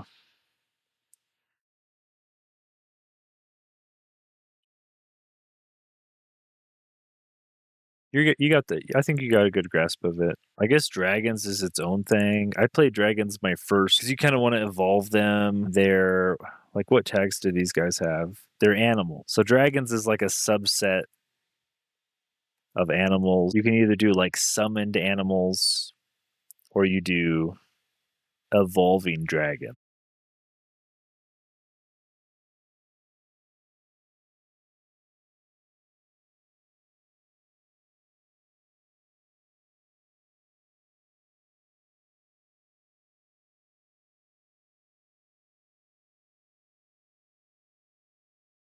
Oh, well, I guess the wyverns are animals. Only the wyverns are animals. The young fire dragons that evolve into fire dragons are no longer animals. These are mythic dragon. So, I mean, these two are supposed to work together because you get rapid evolution enchantment that gives 20% experience from combat and slip away if tier 1 or 2. Does that work with the dragon tome? No, these are tier 3 units, so they're not going to get the slip away, but they will get 20% more experience to help them evolve. So there is, I mean, they do technically work together. The thing is with these guys is you want a bunch of army leaders that give unit experience every turn, so you can put that point in there. And then you want like the ambition to be a trainer, stuff like that. It just felt super broken. What I did in the last game, where I took the Mystic Summoners and I spent all my Astral Echoes to immediately, as soon as you summon a tier 5 or a tier, I forget what, I think they're tier 4. As soon as I summoned a Reaper, oh, they are tier 5. I could turn this thing into legendary right away by spamming all my Astral Echoes on it.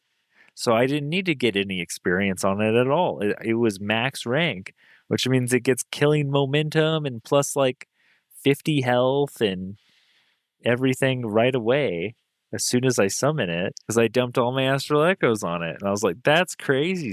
That's such a...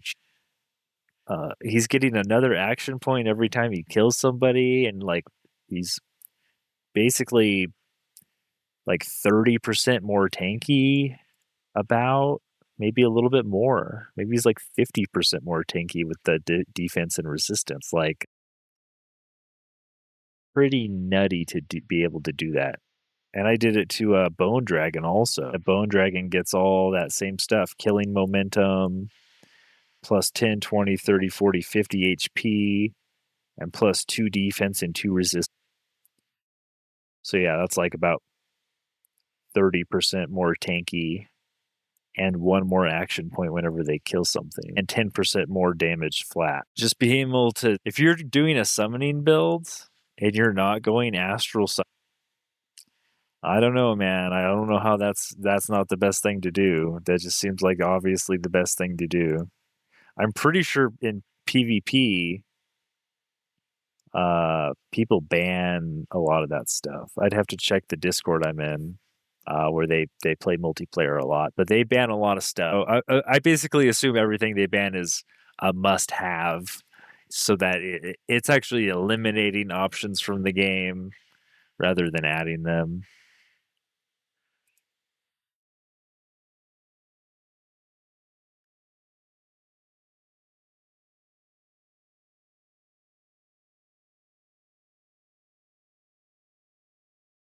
Doing a good job killing time,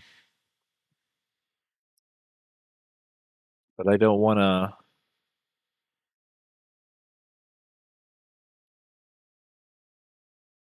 sit around too long. I think I'll call the stream there.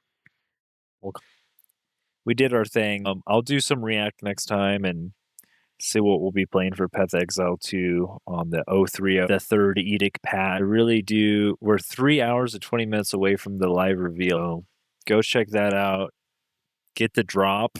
It's a fire effect finisher when you kill a elite or rare mob. It's only $30 to try out the early access, and trust me, you're going to get a lot of hours out of it. I played for 2 patches. Oh, there's an update right now. And I put 350 hours in, so I put like 175 hours in per patch. So that's a lot of playtime. And they're just adding more and more. So say if you like Diablo 2 or any ARPG like League of Legends, is not technically an ARPG, but it's a isometric action RPG. Game's really fun. So check it out. And we'll see you on the next one, guys. Peace out.